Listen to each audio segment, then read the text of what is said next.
Woodring boots it high, but it's returnable. Law from the 5. Gets a crease, and Kendrick Law falls forward out to the 33, and that's where Jalen Milro will set up. Again, the 14 total touchdowns through 3 games, and he has avoided an interception so far. Yeah, he's playing about as well as you can play in a new system. I think a lot of people wondered when Kalen DeBoer came over from Washington with Michael Penix and those great receivers, what would he do with Jalen Milro? Would he adjust and try to get Milro to learn that system? Or would he take advantage of the skill set? And that's obvious what he and his staff have done with number 4. A year ago at this time, Milro recovering from a benching against USF. Far different landscape tonight. Justice Haynes gets the start at tailback, but a throw in the first down, and it's complete to the prodigy, Ryan Williams.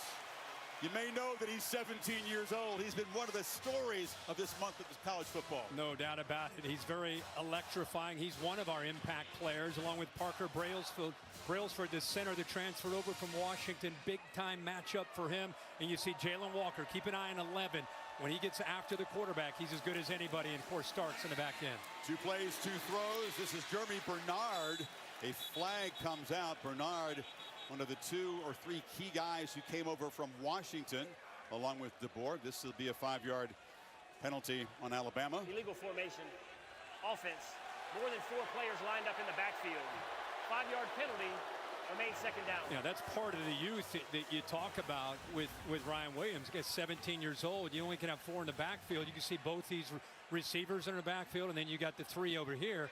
So you got 5 in the backfield. Looks like Ryan Williams needed to be up about another yard there to close off that side. As great as he's been, 4 touchdowns among his 10 catches. Kirby Smart and the Dogs say he's still a freshman. He's still a freshman, and we'll try to body him and maybe get in his head tonight if we can. They're going to jam it, but what's great is that's probably, at this stage of his career, his greatest strength is his get-off and being able to use quickness to get off of press. This time Humphrey, who's a first-year starter, kind of walks off of him. So it's second down and 3 after the penalty.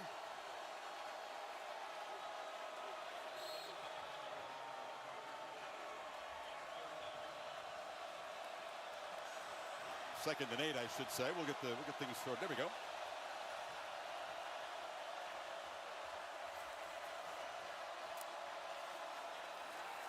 Milro took a look, tries to escape, and he'll be dragged down right at the line of scrimmage by Nazir Stackhouse, one of the big fellas up front. Well, big part of when you defend Jalen Milro and you're going to blitz him. I talked about how Georgia wants to bring 11 right here, pressure.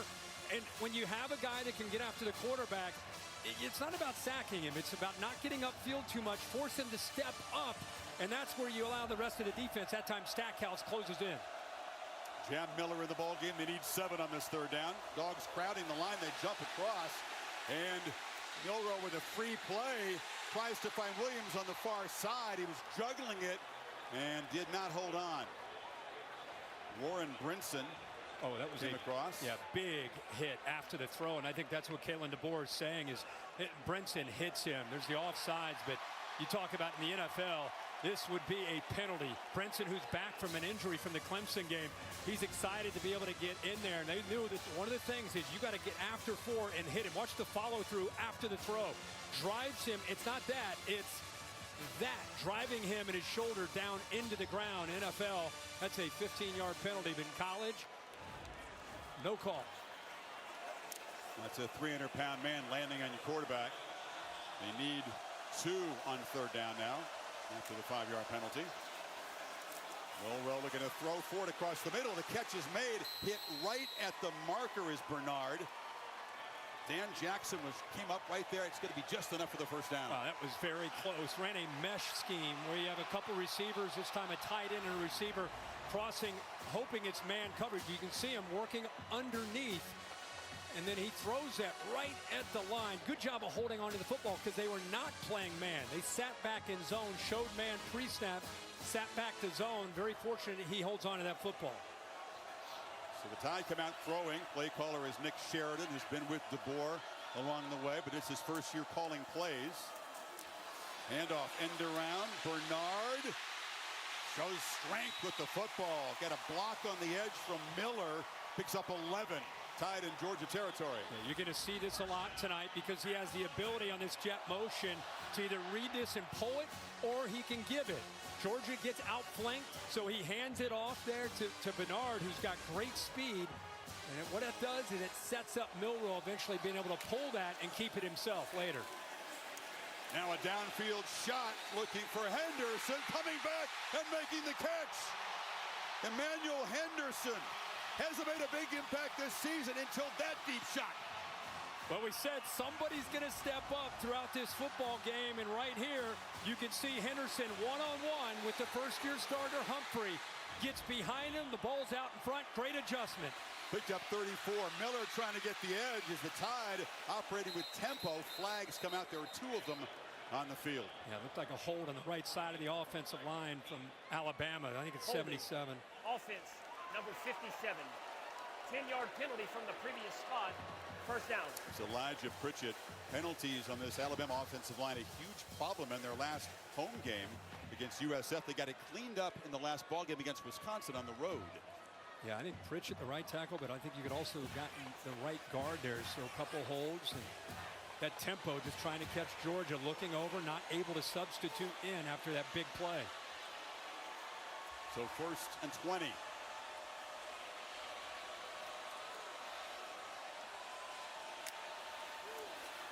Pressure comes. Milro escapes. Jalen Milro flashes the strength and the speed and makes a positive play out of a near disaster.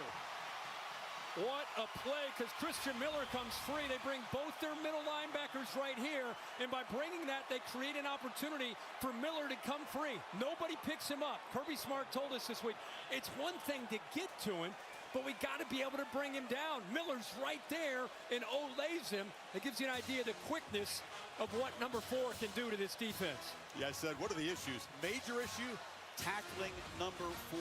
Did not happen in that SEC championship game. Georgia hasn't allowed a touchdown all season long, 16 consecutive quarters. And 2nd and 4, keeper all the way. Stiff arm, Milro knocked out at the 2 by Jackson.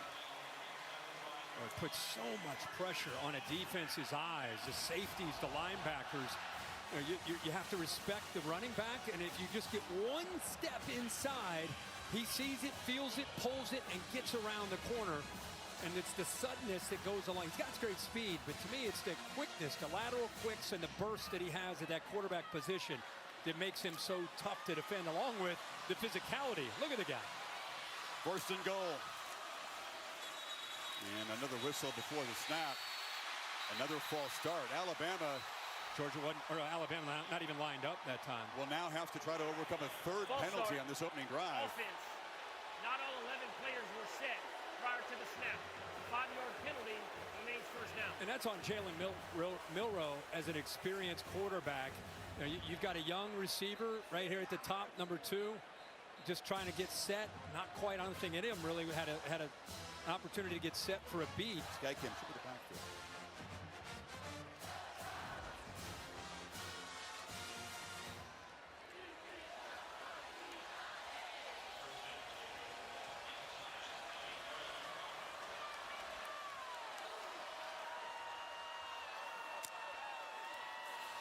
Milro around left end. Touchdown, Alabama. What an opening drive as they overcome their mistakes and draw first blood.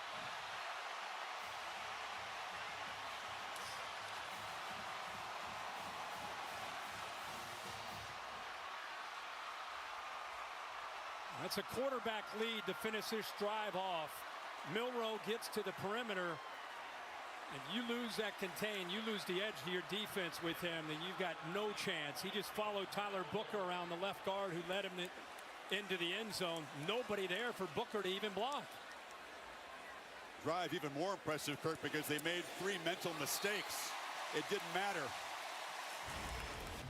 8 plays, had 5 runs, although a running back didn't touch the football. Yeah. And Milro 3 for 3 passing. And that's the first time that Georgia did not allow a touchdown in 16 straight quarters. And right away they allow their first. Connor Talty debuted away for the Tide. And Anthony Evans III is going to bring it out from a few yards deep. Tries the sideline and just tripped up just across the 20-yard line. So here comes Carson Beck. Again, 15-1 as a starter, but that one is what helps drive him tonight. Hasn't been electric. They're searching for kind of big plays downfield. Had a few against Clemson, but really none on the road against Kentucky. No, not at all. And I think it's paramount that they get this offense established early. Remember, they got a first-year center. Your starting right guard and leader Tate Ratledge is out. You got a young guy stepping in there. So keep an eye on that right side of the offensive line is what Alabama really wants to challenge. Trevor Etienne, transfer from Florida, can certainly be an electric running back. Beck straight back on first down across the middle. It's a dart. Accurate throw to Dominic Lovett, and he's got a first down across the 35, pick up 15. We just talked about how we saw Alabama come out and got aggressive. Carson Beck, very first play, used the back, pulled the linebacker. Good job. They're very focused in, as you mentioned, on Etienne. Creates a nice opening there right in the middle. Easy for Carson Beck, who's incredibly accurate, one of the most accurate quarterbacks in the country. Just settle into this game and into this atmosphere.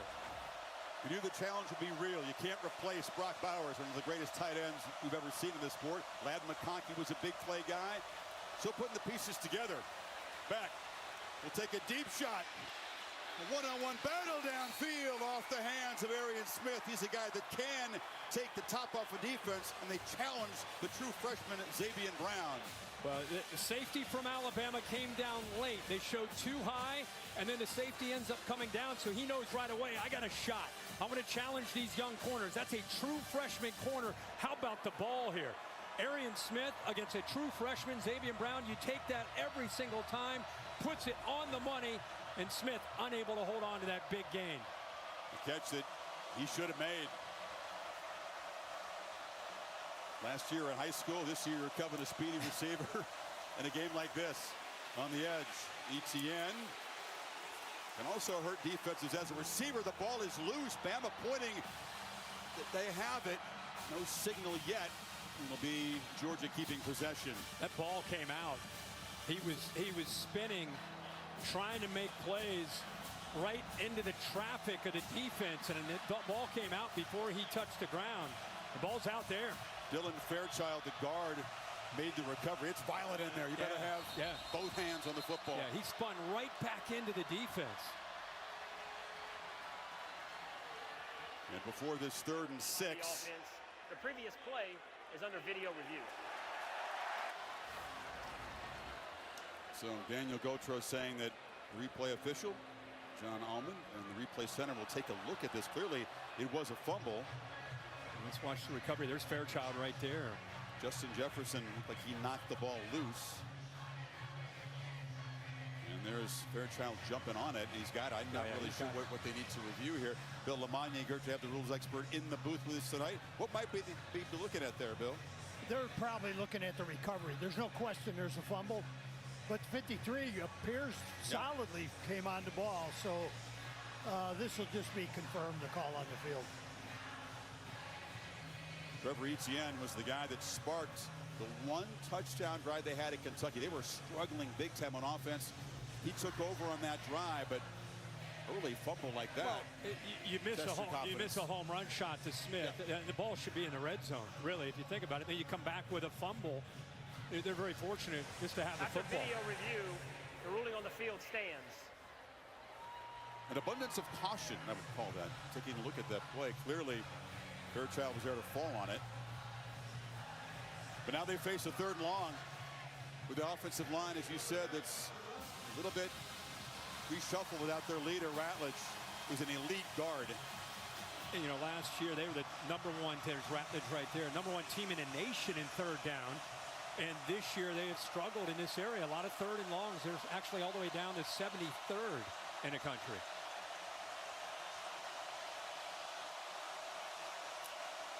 Tide rush 3. Beck loops the ball downfield. There's a battle there. Flags come out as Lovett made the catch. Devontae Smith in coverage, but this looks like an offensive pass interference.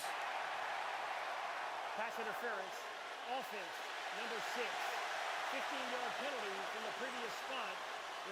There's going to be some battles on the edge tonight. Yeah, there's battles everywhere. There's great one-on-one battle. He's right in the slot. What a matchup. Goes downfield against Devontae Smith. Definite a push-off. Great job by the officials seeing that. Separation. They called on Lovett, who needs to have a big night tonight for this Georgia offense, getting some separation without the push-off and making plays after the catch. Now Georgia goes way back on third down. 3rd and 21. This crowd of 100,000 strong on their feet, roaring, waving the pom-poms.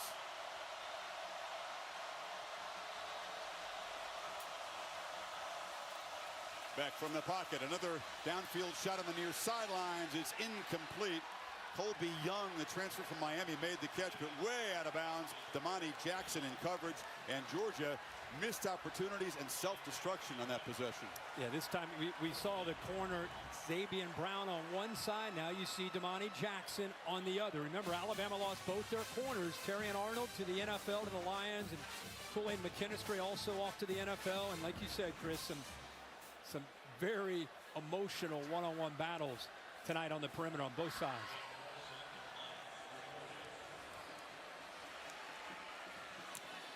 This could be an excellent punting tool. Two of the best in the country. They're both Australians. Driven back inside the 20 is Ryan Williams. Haven't really seen him in that role yet tonight. His opening possession. Well, he did everything you want him to be able to do. Ryan Williams, the freshman, with a big play. This is a surprise one-on-one matchup. Henderson makes a great play. Had the sack. They missed that opportunity for about an 8-yard loss. And I think Bama put their foot on the accelerator after that. And they ended up walking into the end zone to cap off that drive for the first touchdown of the night. Animated one-way conversation between Kirby Smart and his defensive team, along with Glenn Schumann, the defensive coordinator there in the red. Yeah, you know, they just kind of got shocked into this game, and they're just trying to settle the troops. Hey, listen, we're going to be fine. Stay with the plan. It's just, we got to make number 4, keep him in the pocket, make him throw the football, and get after him. Justice Haynes is the back, and the first carry by a running back is a chunk play again. Look at Haynes weaving out across the 40. Well, they pull the right side of this offensive line. Roberts does a nice job here. You also see 57 Pritchett follow them. They lose the edge to the defense. And look at the receivers. Great effort downfield by those receivers. Kendrick Law, one of the top receivers, I think, in the SEC, if not the country. Kind of built like a running back. He and Ryan Williams both doing a good job there downfield. 23-yard gain. They spotted at the 39. Milro from the pocket. Surveys and finds across the middle. Williams makes a man miss. He is just different, Kirk. We've seen him on tape, saw him in practice. What did you think of him on the field pregame? Oh, he's a big man, but he can throw the football. You know, and this is Ryan Williams once again. The moment is not too big. Good job of coming back to the football here. Milro feeling it, going tempo, seeing the field well. Easy access throw. Law. Georgia not tackling well, and the Tide down near the red zone again. Janelle Aguero whiffed. It's a 19-yard play. You're just not used to seeing a secondary from Georgia missing tackles like that. And how about, you said, the easy access. And the last guy you want to get the ball to with the ability to make a play after the catch is Kendrick Law. You know, he is really fitting in perfectly into Kalen DeBoer and Nick Sheridan's offense. Get him the ball in space. Like I said, built like a running back, can shake and has physicality to pull away from guys like Aguero like he did there. Ball hasn't hit the ground yet. Milro 5 for 5. Georgia just reeling like you rarely see him on defense. Collision on the edge. It's Jam Miller knocked down. It's the Jam and Justice running back tandem here. Yeah, Haynes does a good job. He just lowers his shoulder. He didn't care at all that Everett's trying to come up. And, you know, that sends a message. Just that kind of running. This defense right now, they're on their heels. They're trying to get adjustments. They're trying to get calls. They're focused on the threat of Milro throwing and running on the edge. Then you have to contend with the power running of these two backs. Miller motions out far left. QB run all the way. Milro patiently picks his way for a gain down to the 16. They have found an ability to get to the edge with QB run. Whether it's jet sweep or it's Milro to the outside, you pull this time the play side guard, you pull the center around. Georgia a little bit better job of running. Now you got to be careful. If you're running so fast to be able to not get beat to the edge, he'll put his foot in the ground and get north and south on you like a running back. So, man, it's tough to defend him. Empty backfield for receiver look. Plus a tight end on 3rd and 5, and now Miller motions to the near side. Milro looking for him on a wheel route on a dime. The Tide.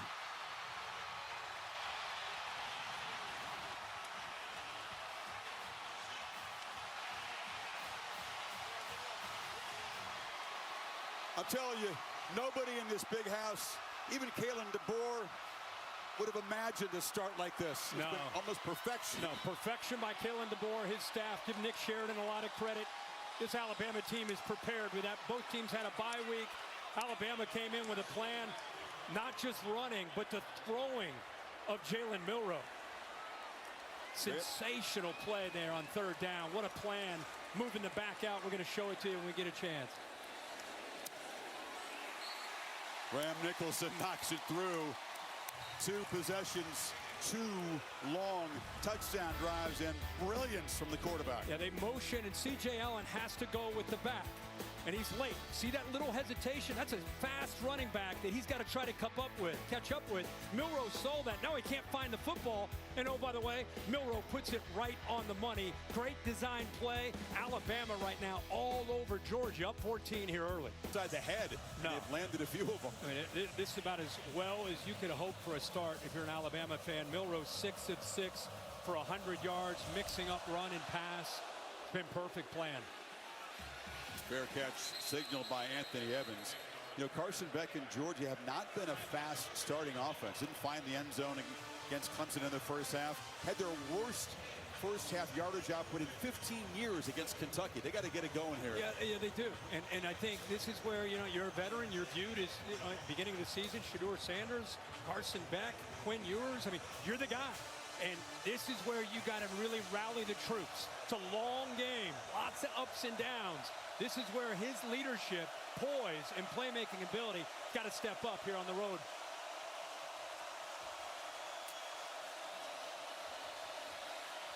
Beck on the move, flips over the middle, almost intercepted. He overthrew Dylan Bell and was bobbled by Xavier Brown. Yeah, I think he felt he had man coverage on the outside. Watch the corner out here. Watch how he runs with the outside receiver and then comes off of him. I think he felt he was going to continue, and that's the true freshman, Xavier Brown. He's very fortunate, actually, and the ball happened fast. It ends up bouncing off of his chest, but he got fooled there. I think he thought Brown was in man, and he came off of it, made a pretty good play. Lawson Lucky, the tight end, lined up in the backfield along with Etienne. Here's the first running play called tonight, and Etienne bounces forward for a couple of yards. It'll be 3rd and long. Line of scrimmage football game. Alabama's offensive line helping out, doing their job. This Georgia offensive line, remember Jared Wilson, good player, but it's the first time he's been in this kind of atmosphere. Micah Morris steps in, as we said earlier, for Tate Ratledge right there with a mullet. He's out tonight. He's the leader. It's just getting louder by the second here for Beck. Another 3rd and long for Georgia. Tide showing pressure, and they bring it. Ball out quickly. It is intercepted. Picked off by Damani Jackson, the transfer from USC. And it's gone from bad to worse in a hurry for the Dogs.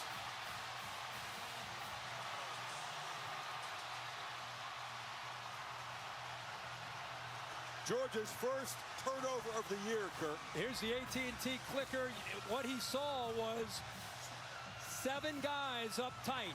And when you see 7 guys like that, you know you got to get the ball out quickly. See how quickly they get in? You got to get the ball out. How about the job by this corner? What a play by Damani Jackson. That ball got on him in a hurry. See how quickly? And I don't think it was a flash before his eyes because it was hidden behind the receiver. He shows that athletic ability, and it gives Jalen Milro outstanding field position here. Dogs defense needs to figure out something quickly, or they're going to be down 3 touchdowns in the first quarter. Play fake, pitch to the edge. Bernard muscles for about 4 or 5, driven out by Julian Humphrey. Holly? Well, guys, it's all hands on deck on defense right now. Glenn Schumann, the defensive coordinator, Kirby Smart, the head coach, they have all been up in the defense's face trying to make some quick adjustments. The motion that Kalen DeBoer's offenses are so well known for is causing problems. They keep telling the players, when they go in motion, you have got to adjust your eyes. That last touchdown drive, the motion was a problem. That's what they're trying to fix. Not much that Kirby Smart hasn't seen before and can teach his team about, but the guys on the field looking a little dazed right now. Keeper again. Milro makes a cut. Powers down. It'll be first and goal. The ball came out, but he was ruled down. Well, the movement that Holly's talking about, and usually this Georgia defense, they've had a bye week. They've had 2 weeks to get ready. I mean, this is maybe a few different wrinkles, but you kind of know what to expect to see. It's about who's playing with a little bit more desire, who's playing with a little bit more physicality. Nick Sheridan, give him a ton of credit. First-year play caller here in Tuscaloosa, doing a great job of mixing up, as Holly said, not just the pre-snap movement, formations, attacking outside with quick throws, jet sweep, running with Milro to the outside, then pounding the middle, setting up quick throws. Haynes to Milro's left. Bernard comes in motion, gets the football, gets a block on the edge, turns the corner, touchdown tied, 3 for 3.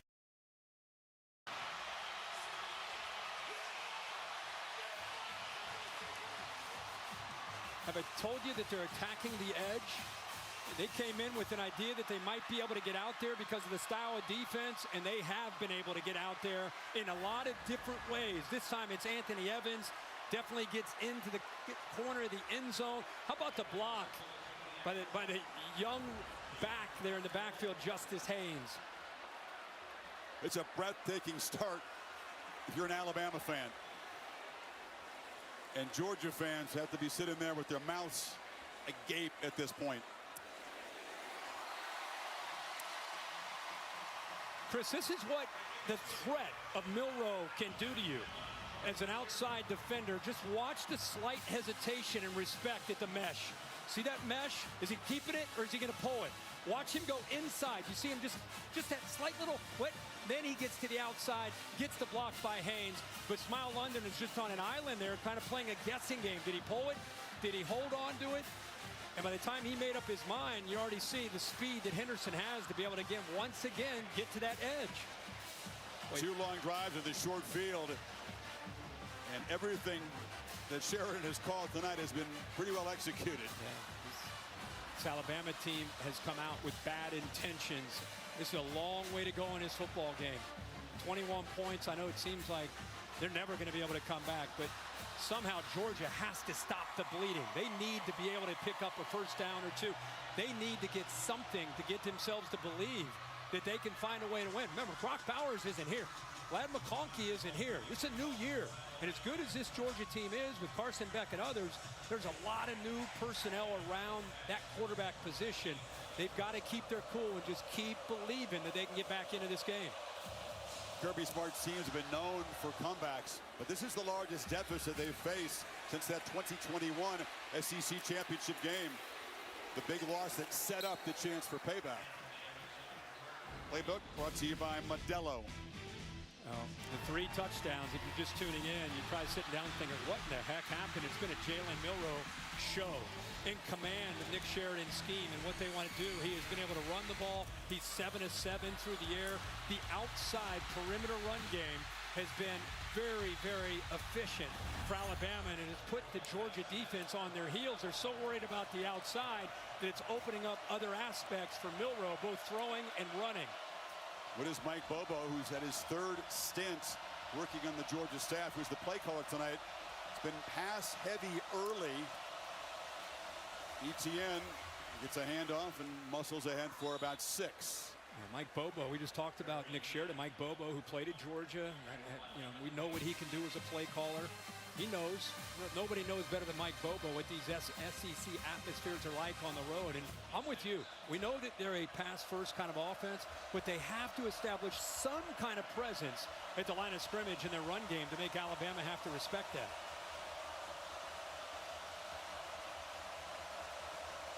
Up tight with coverage. Hand off to Etienne again. He slipped as he tried to make a cut. There was heavy track in front, and Keon Sabb, the safety transfer from Michigan, was filling. It is a battle in the trenches. Dylan Fairchild, the left guard. Watch him get into a battle right here. He's trying to help out on a double team.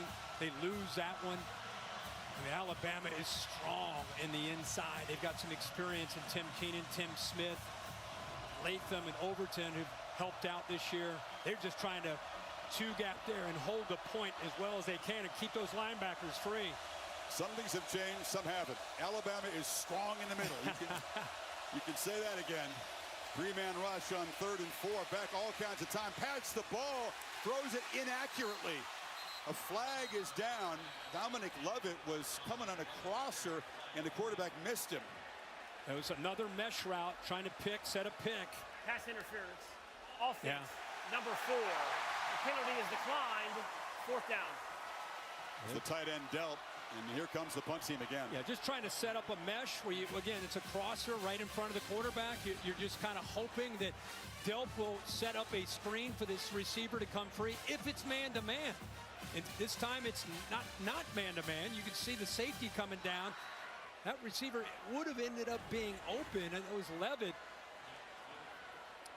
Mankirk, a 6-yard gain on 1st down, and they still go 3 and out again. This is not stopping the bleeding.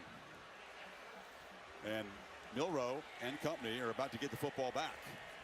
Final minute of a very, very one-sided first quarter. Think he's got any confidence right now? I mean, he had confidence coming into this game. You know what? I mean, I think just reading the tea leaves, I think he's super comfortable with Jalen Milro in this new offense, with this new coaching staff. Laura, he seems to be really taking to things. I don't mean just tonight. I mean throughout the first month. Overall, we've seen it. That's exactly right, Chris. And we just saw Kalen DeBoer pull Milro aside and said, don't force anything. We're good here. Almost trying to keep the quarterback calm. He's really amped up down here. Also, DeBoer went over to the receivers. He said there are more of these plays that we've seen already. He said keep getting behind him, keep getting separation. There's an infinite amount in this playbook that hasn't been shown. That's a poor punt. Very high from Thorson, not his usual standard. Does take a roll that's positive at the 33-yard line. Goodyear providing aerial coverage, celebrating the challenge of road games everywhere. Are you ready for the road? Goodyear, more driven. It's a Georgia team that has been more than ready for the road. They won their last 16. Yeah. But this is a different kind of challenge. Yeah, pretty good start. Again, I mean, it's about as good as you could hope for. Look at those 2 drives, 70 and 84. They get the short field after the turnover right away and go into the end zone.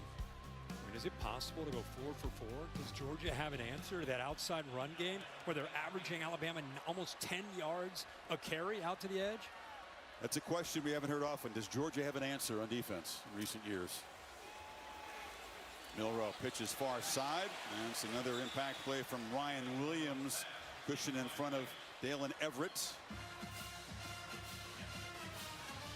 I saw a Georgia player point across the line of scrimmage as if he thought Jaden Roberts had moved. I think he did. I think he may have flinched. 77 right here. Just a slight flinch. Not a no call there in Alabama. But it's amazing, not only the edge, Chris, but it's amazing how far the coverage is. These guys are easy access, 6, 8 yards. Quick throws are there so far all night. Well, Kalen DeBoer's first quarter as an SEC coach could not have gone any better. 21-0 after. Also attended the collision of these 2 teams for the championship in Atlanta. That came down to the final play. Tonight, the Tide begin the second quarter up 3 touchdowns.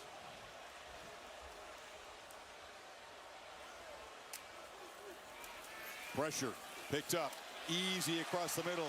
C.J. Dupree, the tight end, rumbles into Georgia territory. Whatever they've shown Alabama's offense has been an answer. Yeah, no doubt about it. This is an offensive line that struggled against USF because they had some injuries to the tackle spot. And now with Proctor at left tackle and Pritchard back at right tackle, see the communication. No issue at all. Georgia comes after him. Easy slide, easy pickup. Plenty of time for Milro. And that void with those two backers blitzing, wide open after that blitz pickup there by the O-line.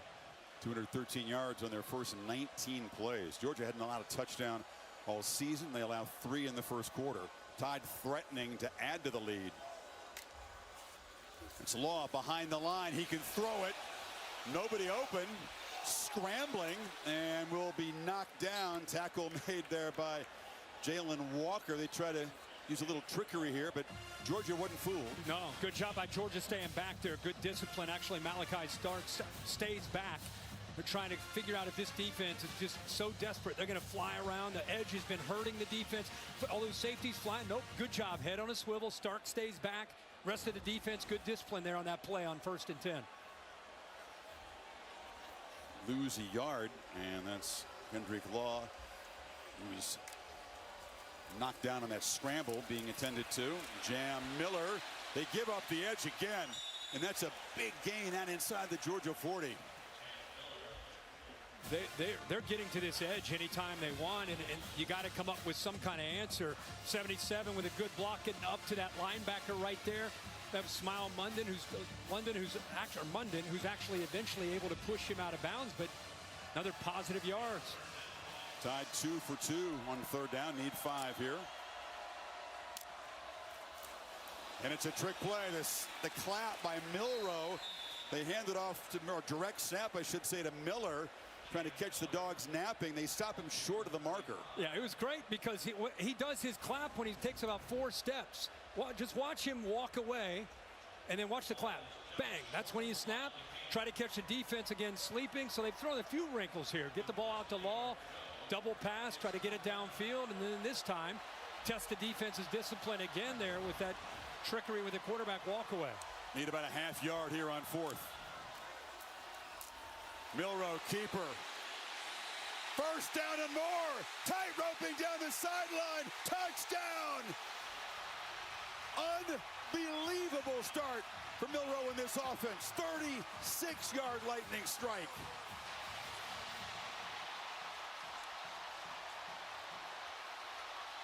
In 100 years, would you have expected to see anything like this? No, not at all. But there's somebody who's very happy, even though he's not showing it. He's actually a very likable, sweet guy, but he's locked in as a coach right now, even up 28.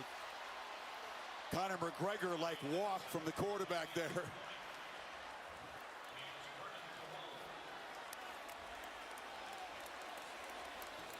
Nicholson has only attempted 1 field goal this year. A lot of PATs, so you may see a whole lot this season from this offense. No doubt. He's reading this, Chris. 4th and about a half a yard. Georgia sells out. This is zone read. Pretty simple. Read this man. Huge collision right at the mesh point. Hands it off, actually shows it, and then pulls it out. And then it's a foot race. Gets to the corner. Nobody is going to catch Jalen Milro into the end zone.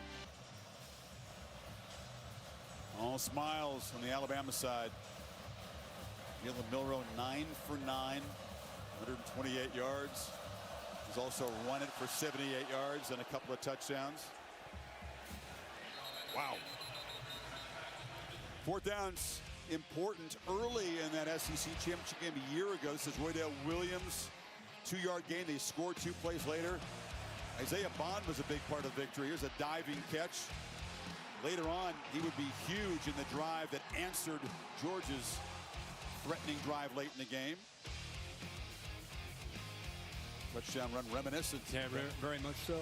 You know, you just keep saying, okay, is Georgia going to be able to hit some plays? Are they going to be able to get some first downs? They have 10 plays overall. Bama has 15 plays in Georgia territory. Etienne off the left side.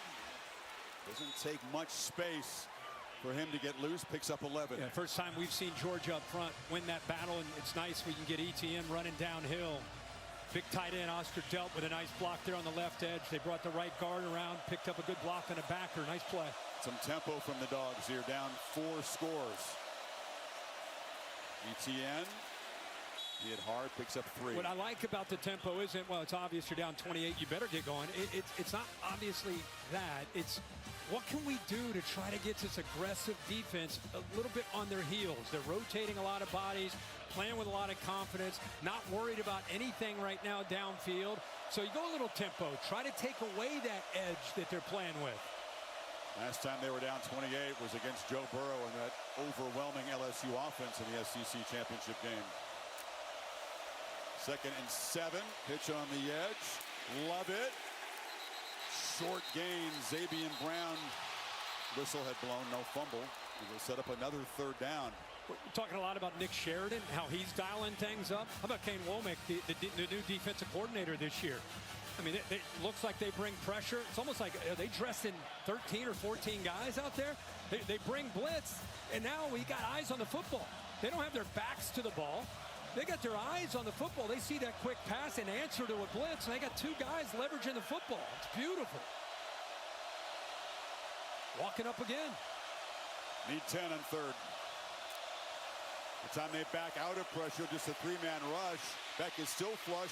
Long way to go with his legs, and he'll get knocked down about a yard short of the marker. Yeah, Kirby's going to have to go for this. This is almost, you could say, do or die, down 28. At your own 45-yard line, 4th and 1. You know, we talk about this game being physicality. Who's going to win the line of scrimmage? It's been all Alabama. Well, here you go. 4th and 1, ball at your own 45. They think you're going to run inside. It's really hard to run inside. I don't know if you do that. I may want to try to maybe fake it in the middle, get on the edge. I don't know if you want to run into the teeth of this defense. Whistle before the snap, and Alabama takes a timeout. Something that the board didn't like the look of pre-snap. That would have been a stop. That would have been a stop. Penetration from Tim Smith. I believe it was 50 who got in there between the center and the right guard. He got into the backfield in the blink of an eye. It forced ETN to bounce it, and there was 2 more defenders out there. That would have been a stop. Kirk, if you see that and you're Mike Bobo, do you consider changing what you do on this 4th down play? I personally, I said before, I don't know how when they know that the obvious answer is 4th and 1, let's sneak it or run in the middle, and they are just pinching in there. It's tough enough to run when they don't know you're going to run it. Maybe a quick little pass, just something to not make it so obvious. ETN has great speed. We can get him on the edge.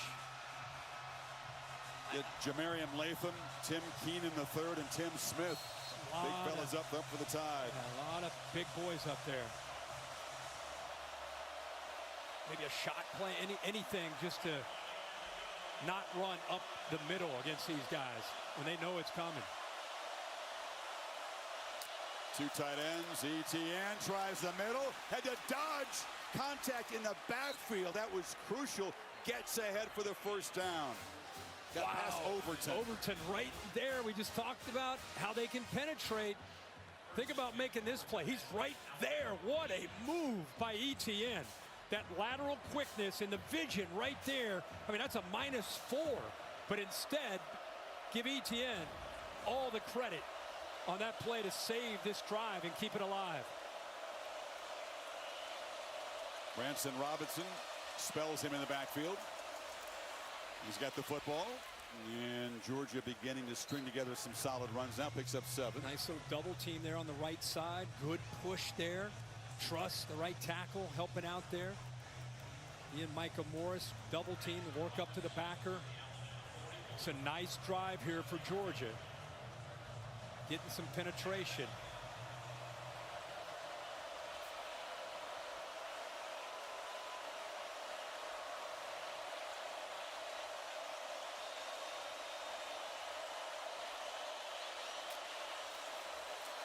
Come after Beck is picked up, and the catch is made by Dylan Bell just behind him there, but another 1st down. Yeah, Malachi Moore brought the blitz from the field. He had a double slant behind that blitz. See the blitz right there coming. He could have gone to the inside to Smith, elects to go to the outside to Dylan Bell. What an adjustment there at a crucial point in this game. They need every every opportunity to gain positive yards. Great adjustment, back that ball behind him.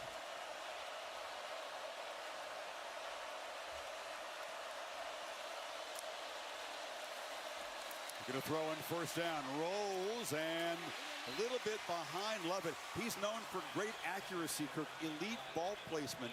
Hasn't quite been there tonight for Beck. No, not at all. And you know, that's a drop back, and he gets out. Didn't necessarily have pressure. Gets away from what he thought might be a little bit of pressure. Ball again behind the receiver. 4 for 10 and just 24 yards on those 4 completions. Did have the big drop from Arian Smith that could have given the Dogs some momentum in the first quarter.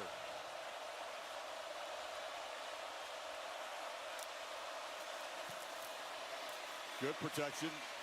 Throws it into a seam and a catch is made. Jahad Campbell delivers a big blow on Smith, who held on that time. Boy, did he squeeze this in. This was a close throw. You have the corner here. That's the guy that he's got to be able to make the throw over top of in zone. Can you make that throw? Can you put it right there, right behind him? Whoa, it's close. Great job of putting a lot of velocity on that ball. Just layered it over top of the corner.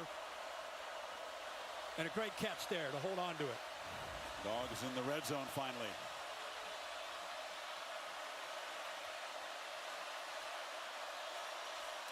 Tight power formation, and it's an end around to Bell. Versatile weapon, makes a cut, lowers the shoulder, and is knocked down at about the 7. Sab on the stop. That's good action there in the backfield. They're faking that to ETN because they've been getting a pretty good push in the interior. A lot of those Bama defenders were caught up on that. Then they come around the other way with Dylan Bell. Pretty good block there by the tight end Delp to help him out. They got to finish this drive, obviously, with a touchdown. 7-minute mark here in the first half. It's a 10-play drive so far. Tough to do against an Alabama defense. Sustained drives.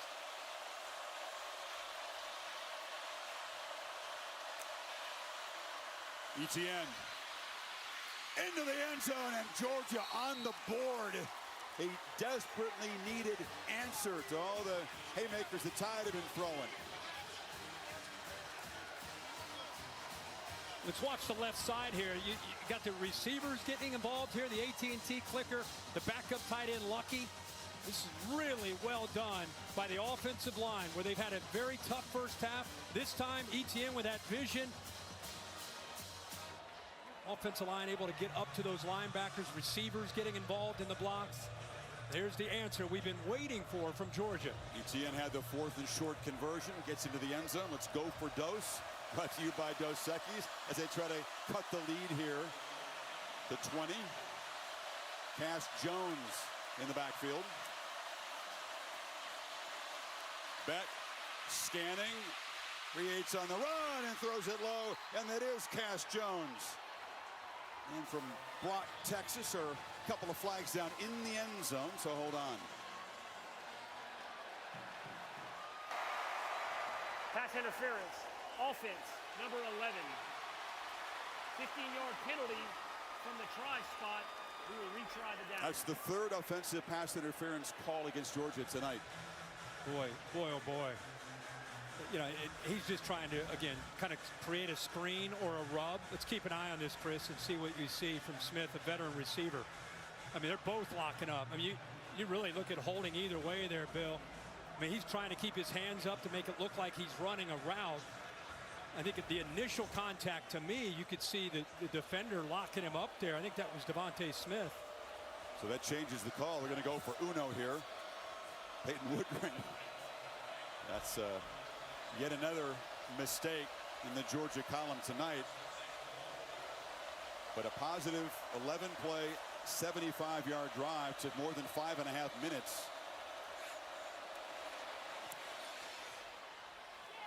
Got the running game going, better blocking up front. Some nice throws by Carson Beck. But now DeBoer's offense back on the field. Can Smart's defense come up with a stop? Haven't yet.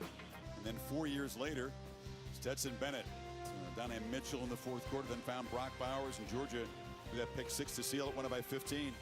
9 years Smart worked here under Saban. This is year 9 at Georgia. And Georgia fans feel like, okay, Nick Saban moving on. This is our time to really stamp our authority on the SEC. And reclaim the crown, Kings College football. They felt like that loss to Bama denied them a chance to go win another one. They feel like Michigan's kind of borrowing the throne, and they felt coming into this game they were going to rightfully reclaim their spot. That's why we play the ball games. Well, they have been waging a tug of war for all the trophies, really, since 2014. And Alabama, Big Al, has been pulling his weight. Love the animal soundtracks here. Dog's going to bark in a second here. Answering those 5 SECs. 21, 22. Uga having his turn. And they dominated the entire 23 until Atlanta. Now we're back to 24. Starting to lean a little to the right, but it's a long way to go. Keep saying that. Be careful. 4 for 4, this offense. As Georgia come up with answers. Tied, a long field to go. Milro looking to throw on first down. Again, it's Dupree. It was easy access, and then yards after the catch out across the 45. Flags come in very late. 21-yard gain. Yeah, again, it's a long time since we've seen Georgia's defense not just give up easy access, but then the missed tackles by Starks and then more yards. Unnecessary roughness. Offense, number 52. Hitting a player not actively participating in the play. 15-yard penalty from the spot of the foul. First down. Tyler Booker is an emotional guy. The big fella flagged for a costly penalty. He was just feeling it. Yeah, he was jogging downfield. I think it looked to me like Smile Munden was maybe gave him a little jab to the face, and he responded to that, and that's what the refs got. He'd already kind of jabbed him before this, and then he responded by saying, wait a minute, you're going to give me a jab? I'm going to give you a little push. I personally don't mind seeing those offensive linemen with a little edge to them, but that one cost him. Extremely costly. Instead of across the 45, they're back the 16. With the 1st and 19. Pressure comes. Milro escapes again. Jalen Milro. Look out when he builds momentum. Gets a couple blocks on the edge.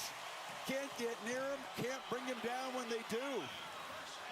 It's almost like watching a guy in middle school who just is the best athlete on the field. And this is SEC football. He's running away from really talented, superior athletes. They were way behind the sticks. And now after that scramble, he's able to pick up a first down. A lot of these defenders had their backs turned to Milro, which is a no-no against him. They made some mistakes, 4 penalties on offense, but he's just been the eraser. 10 of 10, 134. Back behind the chains. Doesn't matter. Let's just take off for another big run. He's over 100 yards rushing tonight. Looking to add to his passing total. Long throw. Easy catch by Bernard, who was open again in front of Jalen Walker. Tough matchup for the linebacker. Yeah, very, very tough. Yet man coverage on the outside. It clears. Watch at the bottom. Ryan Williams matched up there. He's just going to clear that, which opens it up nicely for Henderson there. And how about the accuracy and the rhythm of Milro? How much fun is it to watch this guy throw the football tonight? Now 11-11 for 149 and over 250 yards of total offense in the first half. 3 total touchdowns, 0 incompletions.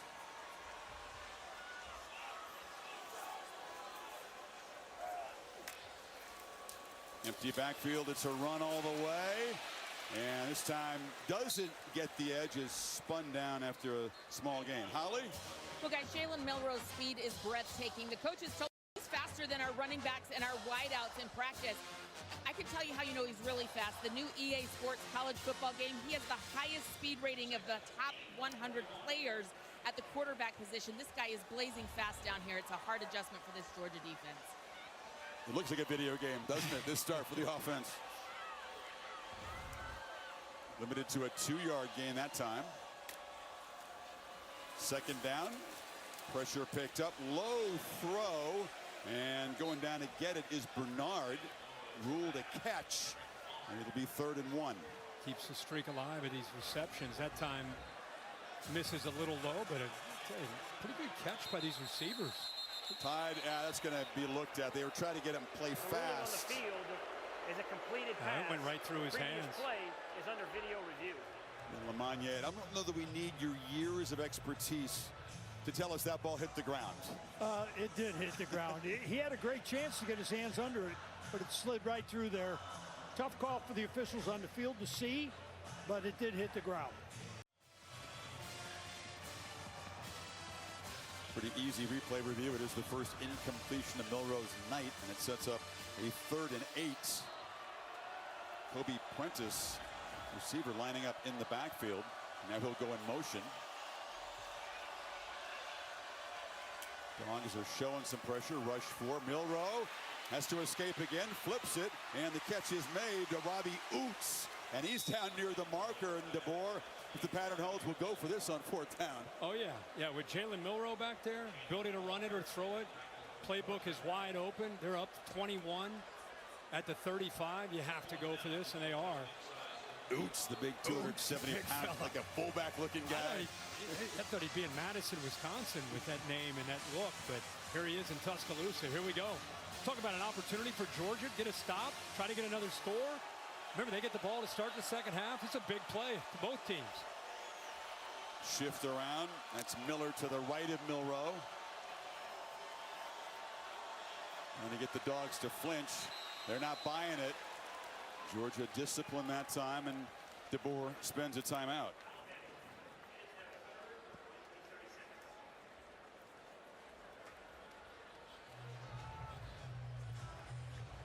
Milro just has a way about him. I mean, again, we talked about, we were here against Texas early season a year ago. The turnovers, the fans in an uproar. They don't play him against USF. That was an offensive debacle. He comes back and responds well to that. But I don't know if he totally got rid of the residue of that. Tonight has been different. No, he has. And really in warm-ups, you could just see the confidence. I think he liked the plan that they came in with. Ability to throw it, ability to run it. It's been on full display. I mean, this guy is doing everything. And I think you and I have talked about it. I think it's the feel for the system, the connection with Kalen DeBoer, Nick Sheridan, and the plan that they've built around him. It's like, you know, great quarterbacks have answers. He certainly has had that up to this point. And the Dogs give their offense the football back on 4th down. Handoff. Miller stopped. Miller jammed up at the line of scrimmage as Dan Jackson Field and the Dogs defense finally makes a play. Well, that's what I just said. You're looking for an opportunity. Daniel Harris actually steps up and takes on the block. You'll see 5 come back this way. Watch 7 and White take him on, and that frees up, taking that block right there, stoning him at the line, and then that allows Dan Jackson to be able to clean that up. This is the first chance that Georgia has, not just to stop, but like I said, with just under 3 minutes to go, Stackhouse fired up. They're thinking touchdown into the half, and then get the ball to start the second half. If everything goes the way they would like it, it'd be 28-21, and now you're in the middle of the 3rd quarter. Long way to go, but that's the thinking of a Georgia player, fan, coach, everybody on red and black. Pass to the far right, empty backfield. 3-man rush. Beck surveys, throws it right to Alabama. It's picked up by Jahan Campbell. A disastrous turnover just when the Dogs had momentum. The 2nd for Beck tonight. Well, he's trying to hit a seam here. He needs to put some air under this to be able to get over the linebackers.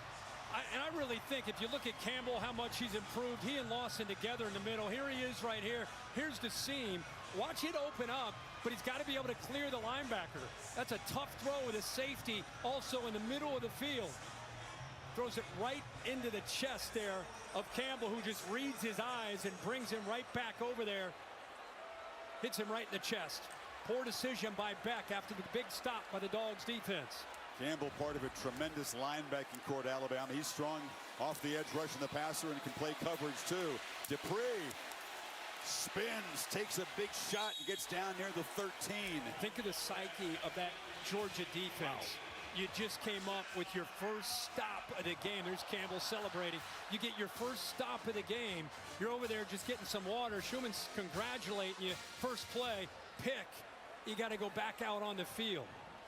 That is a tough ask now to stop this offense with the way they are humming. Aggressive approach against this sudden change defense. They get 13 on 1st down.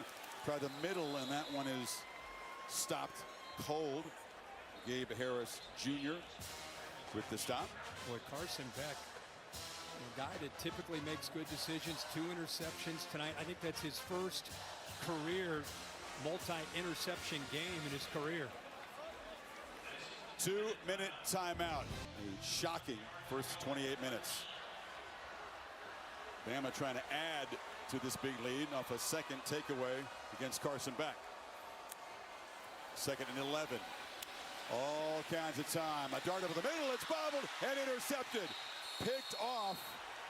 Is a flag down, so hold on a second. I think we're going to have a hold on the right side by Elijah Pritchett. The field is an incomplete pass. A correction. An interception by the defense.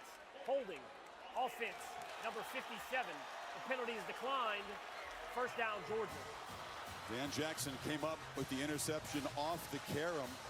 First thrown by Milro this season, so a desperately needed takeaway on the deflection there. Yeah, the ball's behind him. Dupree actually does get his hands on this football. Delays, releases, tries to get it between the backers behind him, and that's the first ball we've really seen where it's not perfectly thrown. Behind him, yeah, he can catch it, but because it's behind him, there's a chance to hit him. Ball goes in the air, and Georgia gets on top of it. Kirk, you were thinking rightfully so about the daily double for the Dogs. Now they got 95 yards to go and a quarterback who's looked shaky. What do you do here? It's Etienne to his right. Beck from the end zone. Across the middle, almost through a third pick. Wow, Deontay Lawson from his linebacker spot was thinking pick 6. What a job of reading the eyes. Just playing center field from linebacker. Read the eyes, almost stepped right in front of that. I'm going to ask you about the eyes. He telegraphs this. Watch the eyes here. He's looking, look, he stares it right down. And that's a veteran, one of the top linebackers in college football right there. Almost comes up with that walk-in pick 6. Help us understand what's going on inside Beck's head at the moment. He's not seeing it. No, not at all. The thinking is a little fuzzy. They got 8 up there. Pressure picked up. Bullet down the middle, but nobody on. Great coverage. Nowhere near Lovett, and it's 3rd and 10. Keep going to get recognized at Kane Womack, the defensive coordinator. You imagine filling the shoes of a Nick Saban era of defense. Has had a lot of great coordinators, but it's obviously about Nick Saban. Kane Womack has stepped in here. Boy, he has held back a lot of pressures. We haven't seen any of this. I think they had 5 snaps all year where they rushed 5 or more. Tonight it's been a gauntlet coming after, and they've changed up the look, showing it and dropping it. Other times bringing more than they can handle. I think they may do it here. He said you're going to see stuff they've never seen on tape anywhere. Invented for this game. Heavy pressure. Beck off his back foot, just heaves it to green grass. Could not block the crimson wave that came at him, and it's 4th down. They show it, they drop. We just talked about this. They want intentional grounding from the end zone. You bring 8 guys, and you've got 7 to be able to block. Bring 1 more than they can handle. You got guys coming free. 2 end up getting in there. They're talking about it, and they are going to get him. Nobody downfield. It took a while. There was a lot of urging from Kalen DeBoer on the Alabama sideline. But Daniel Gotro gets the crew together. Yeah, that was just a obvious attempt to avoid his safety, and that's what it's going to be. The result with that of the call penalty is a safety. Hey, Chris, you said it. It's the intent. That's why they had to discuss it. No flag initially. You had a couple receivers that were going downfield. With Dylan Bell on the right sideline. You got a receiver here as well. They're out wide. They're just going downfield vertically. But you can see he feels that pressure and he just heaves it downfield.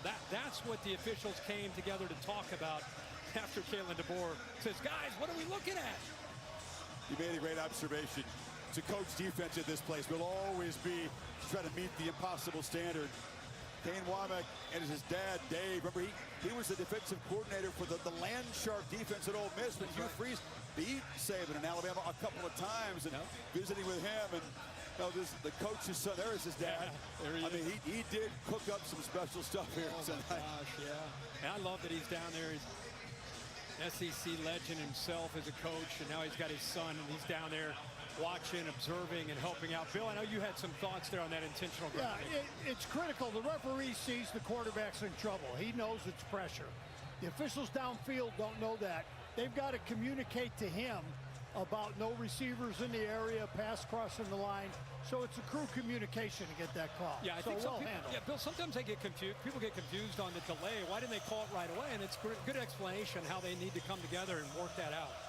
Carson Beck, of course, 3 years in the program before he got the start. Understudy to Stetson Bennett. Seized his chance as a starter last year. And again, only lost the one game to this Alabama team. The guy that comes back this year, you believe, with a lot more command. You know, number 2 rated quarterback on all the NFL draft board. A lot of personnel people watching this game tonight, and it's been a nightmarish first 30 minutes for Beck. Adams on this kick. And Adams has room. Flag flies as he's knocked down at midfield. This going to be against Alabama. Negates a 33-yard return. It's the Tide trying to add to their total before halftime now. During the return, illegal block in the back. Return team number 8. 10-yard penalty from the spot of the foul. First down, Alabama. That negates a huge return that would have got them right at midfield. And they definitely would have been attacking and trying to go up. It's a 25-yard line now. What do you do? Now they go all the way back. Continue to attack? With Milro, you keep going. Yeah, absolutely. There's the block right there on 17. Didn't have much of an impact on the return. Goes back. Mental error. Yeah, it goes back to the 22. Got a 23-point lead, minute 31. Out of timeouts.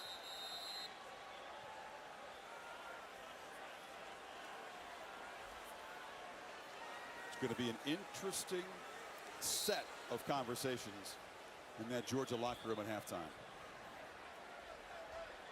It's a very, very different position for Kirby Smart to be in a big game. Long throw, still staying aggressive. And the catch is made, and falling forward is Josh Cuevas. Another tight end gets involved. He was the Husky. I just can't believe the throws were. And again, I know you're back. You don't want to give up the big one, but just I mean, that's a big gain right there, and just easy throws. Across the middle, catch made. Prentice unable to escape. It picks up about 6 more before Everett gets him down again. No timeouts for Bama. There's no rerouting. There's easy access, and it makes it pretty easy on the quarterback to just throw underneath when you're clearing out. We've seen a lot of that in the first half. Inside of the final minute, Prentice again makes the catch, spins back into the field of play. Clock will stop momentarily. They move the sticks to the 44. Great job of just reading the coverage, not panicking, not predetermining where to go with the football, just taking what this defense is giving you. Milro over 200 yards passing now to go with a 100-yard rushing night. Cuevas again on the sidelines. Just looking so effortless for him. Yeah, and again, let's just show you what I'm talking about. When you blitz people, you walk guys up, and they don't get home.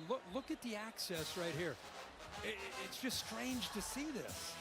I mean, he could have thrown it there to Love It. Instead, he ends up going to the backside where he can get out of bounds. Smart decision, but a lot of this has been, again, it's been not just in prevent, it's been happening most of this half. Trick play to flea flicker. Milro's going to flip it back underneath there to Bernard, and Bernard's going to be dropped at the 50, and they're just trying to toy with him now. Starks makes the tackle without a timeout. That's going to create some urgency here as they lose big yardage. Yeah, that's all Malachi Starks. If he doesn't make that play, there are about 5 offensive linemen out in front that would have led him down that left sideline. So Starks saves the day by hustling and reading that pretty quickly. Georgia spending a timeout. Alabama didn't have one. And they'll back the clock up to 32 seconds. It'll be 3rd and 13. Little too cute. No. I mean, like it's a pretty good play here by Starks. Like I said, the reaction that he had ends up allowing him to save this day. Because watch, it's a slow developing play. Watch the offensive lineman. Look at them working to get out in front. Now here's Starks right here. If he doesn't make this hustle play, look at that convoy going down that left sideline. Road graders. Yeah, a little too quick for big Caden Proctor to get out and get a body on him.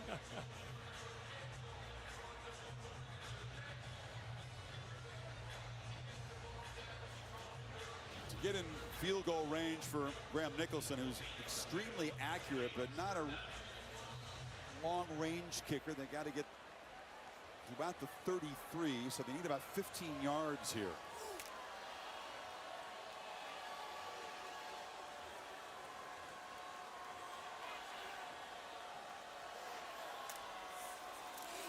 Pressure comes. It's picked up. Milro gets it out, throws into traffic. DeBoer wants a pass interference call, doesn't get one. Daniel Harris was in coverage. He can't believe it.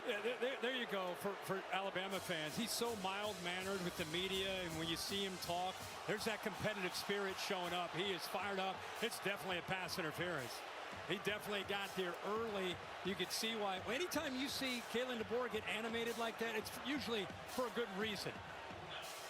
He's not just going to do that to do that. He's going to do that when he feels that he has the right to be upset. Harris clearly hits the receiver. So instead of a first down in Alabama in field goal range, chance to add to the lead, here comes a punt. Imagine that. The Crimson Tide. James Burnett, the other elite Aussies in this game. And they'll take a delay of game and back him up. Delay of game. Offense. 5-yard penalty. Remains 4th down. Doesn't look like a big deal, but DeBoer, you could read his lips, oh my God, are you kidding me? As I just love for people to see that fire, because like I said, you don't see that side of him except when he gets out here. You know, Nick Saban always had that reputation at this podium being a different guy. I mean, a very intense guy. Burnett. It's muffed. A scramble for the ball down at the 8-yard line. It is a real scramble. That is a battle for the ball. Oh, Anthony Evans just able to fall on his own fumble and avoid another disastrous turnover. Wow. Not in great position. You see him lean and try to make that catch. Did he catch a break to get back on top of that football? There's plenty of time when 19 seconds if Bama gets on top of that at the 8-yard line. They got a few shots, even without timeouts, few shots at the end zone. Kirby talking to him there. Could have been a knockout punch in the first half. Yep. Had they given up possession there. Well, what does Carson Beck try to do here with the last 19 seconds of a disastrous first half? Gets the ball quickly on the perimeter. Smith is electric. Breaks one tackle. Stopped at the 23. Interested to get the reaction of the crew. A Ford halftime report coming up. Nick Saban part of the crew with Reese, Dez. Is Pat still here? No, Pat went back. Throw across the middle, and Colby Young trots out of bounds out across the 35 just 3 seconds to go. A chance for Beck to heave it way downfield.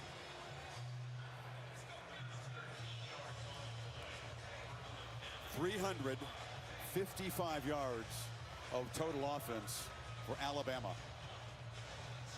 Defense has been stout.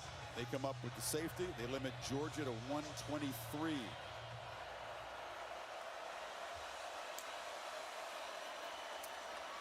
Short pitch, hoping that Arian Smith can break a whole bunch of tackles. And he'll finally be corralled inside the Alabama 40, and that will be the end of a stunning first half here in Tuscaloosa. Some pushing and shoving, frustration obvious for the Dogs. Alabama feeling pretty juiced up themselves. And they eventually get them separated. Georgia will get the football to begin the second half, but a lot of work to do, down 23. And we got flags. This still isn't done. We'll see if it's just a bunch of offsetting stuff.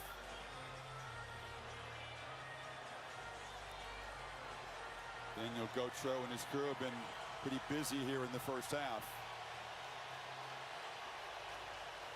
And you can see him say it's going to be enforced on the kickoff.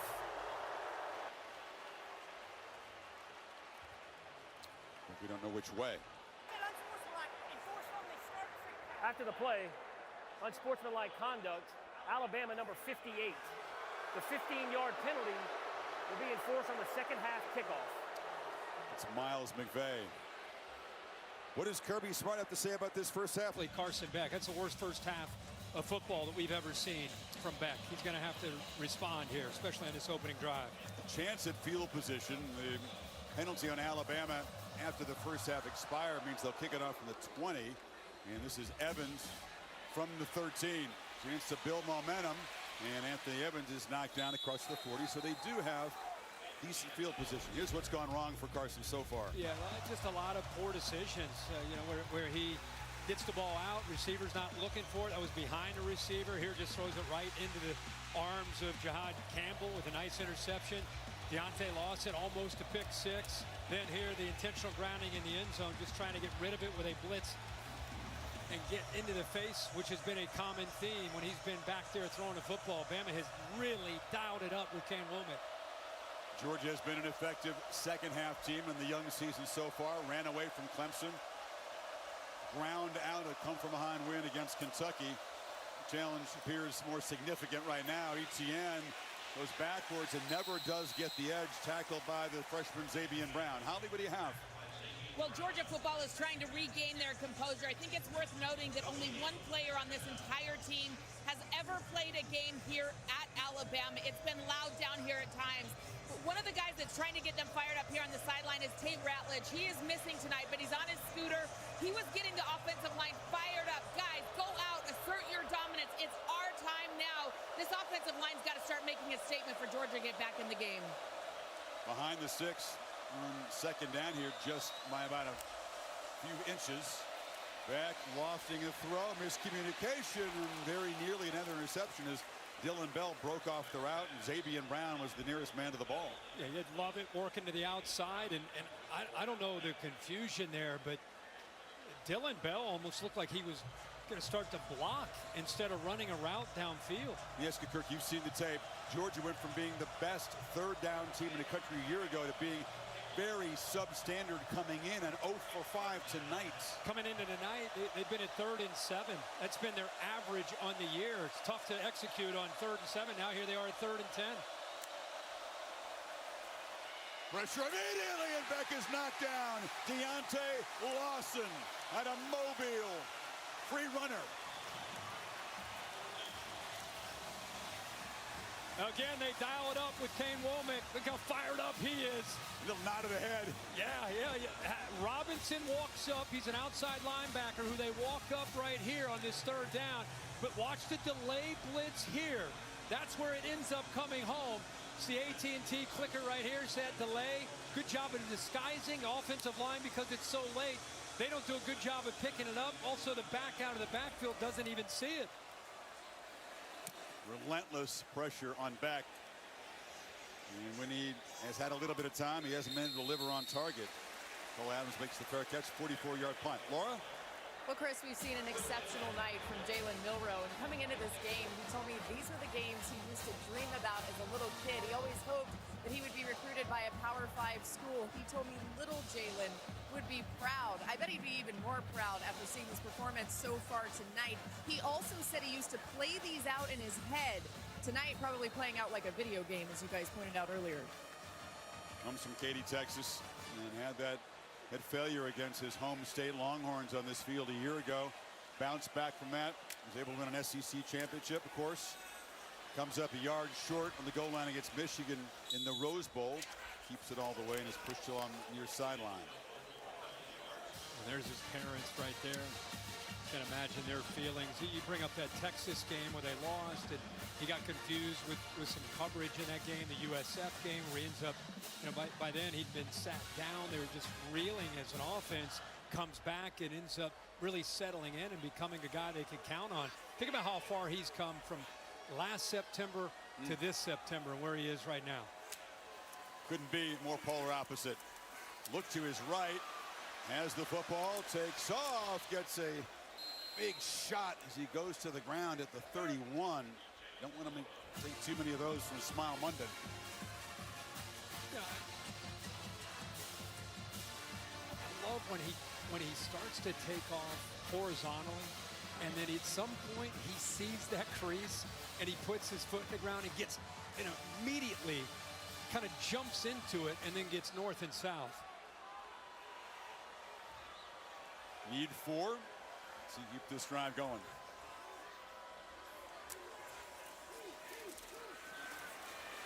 Milro flips it, and it's incomplete. Tried to lead Bernard into space, got his fingertips on it, but also heard some footsteps. Yeah, it's a good job by this defense. Michael Williams, who's back in the lineup off to the far right there against Pritchard, just pushing him back into the face of the quarterback. They're not playing man-to-man. Good job of sitting back this time by Glenn Schumann, a defensive coordinator. Eyes are on the football. They did a crosser. Defense in good position. And even if they were able to complete that, they're short of the first down. Evans back deep. James Burnett called on for just the second time tonight, and he booms a high deep one. Evans chance at a return, but the Tide fly down there and they knock him down right where he caught it. That's what you call flip of the field. Justin Aronquo came flying down. 48-yard palm guy by personality, can certainly be a very effective leader. Doesn't often have that fire in the eye look, and sometimes the body language isn't what everyone in the Georgia organization would like for it to be.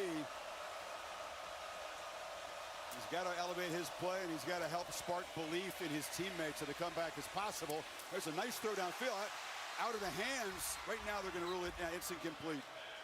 Deshaun Jones came in and knocked it out of there. Well, that's a great, that's a great throw, but a heck of a play by Deshaun Jones. Gets behind him, see the corner on the outside. He catches up, gets that left hand in there to knock the ball loose. So he gets it in between defenders, but good hustle effort by Jones to get that ball out. If Delp had held it for another split second, it could have been a catch and a fumble. 2nd and 10. Ball quickly to the perimeter. They got blockers out there for Lovett, and he's knocked down at the 25. Well, this defense flying right now, all night. Not right now. They are just one step ahead, anticipating, looking at the formations, running to the football. How often have you seen tonight? Not many crimson jerseys and helmets flying in pursuit to the football. Every single time. Seeking their first 3rd down conversion against Womack's defense. Needs 6. Beck scrambles, now goes sideways. Instead of going forward to the marker, he'll be stopped a yard short. Jahad Campbell got him down, just lost awareness apparently of where the marker was. Yeah, underestimating the speed of this defense. I don't know why he just didn't keep going upfield. He'd have a shot if he would have just taken off there and gone, but instead he tries to go outside. He has no chance of getting out there. Going forward on 4th down. Cass Jones is the back. He's got the ball. He's powering forward. It's going to be just enough for Georgia to keep the football here. They had to earn every inch of it. Yeah, that is right at the marker. They will move that. Pretty good effort. Not, again, you get to those 3rd and shorts, 4th and shorts against Alabama's defense with the size that they have on that defensive line, the linebacker play that they have. They got that by about 2 inches. They got to get the ball downfield. Got Etienne lined up far left of the formation, right near the sideline. 4 receivers in the pattern. Beck steps up out of the pocket, takes off, and will slide down after picking up about 8. Yeah, as he took off, the safeties from Alabama started to look at him. He actually had a streaking receiver down that right sideline. I think it was Dominic Lovett. He just didn't see him as he was scrambling. He was behind the line and could have flipped it. That would have been a touchdown. On the edge, there's Lovett. Gets around a block. Dominic Lovett in a foot race, and they'll finally haul him down. That was Campbell showing tremendous speed in pursuit. There's a flag down.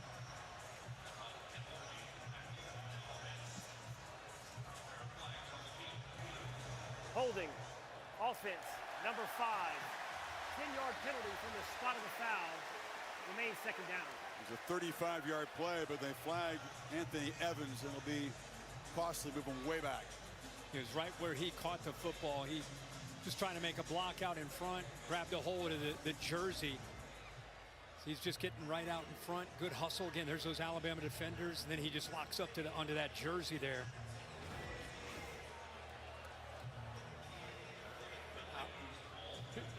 play real quick I was talking about. He was actually right here as he starts to scramble. Watch him, watch the safety right here. And while he was behind the line, boy, that would have been big play if he could have located that. Might have been called a horse collar, by the way, in the tackle against Lovett at the end of the play. It wasn't called, and now there's a flinch up front. It's Xavier Truss.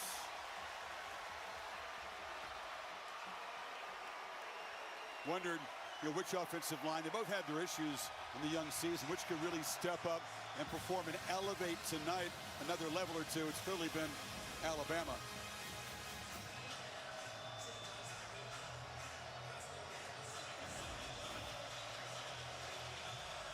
So now back behind the sticks on second down.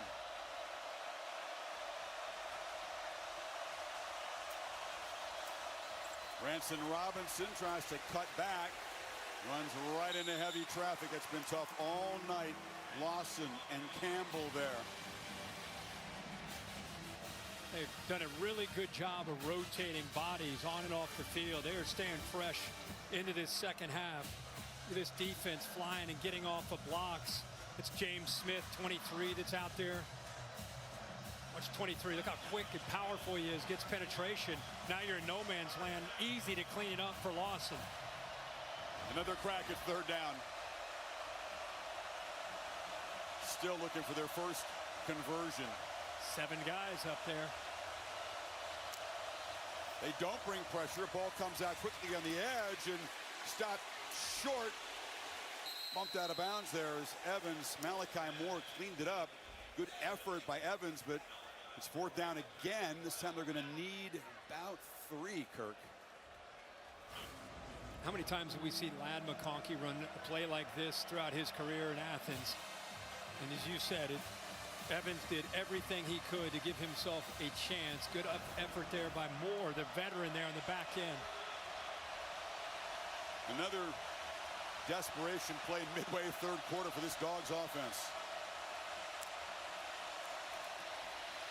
Protection, throw across the middle, and catch made in traffic by Lovett. Did well to hold on to the ball. Devontae Smith was in tight coverage. And again, another one of these first downs where it maybe by a half a yard, you pick this first down up. Coming from the left side, trying to get separation on a crossing route. It's a good throw that time out in front. Give him a chance there to not only catch the ball, hold on to it, knows exactly where he needed to go for that first down. But very close. 0 for on third down, but 3 for 3 on fourth down tonight are the Dogs. Twice on this drive.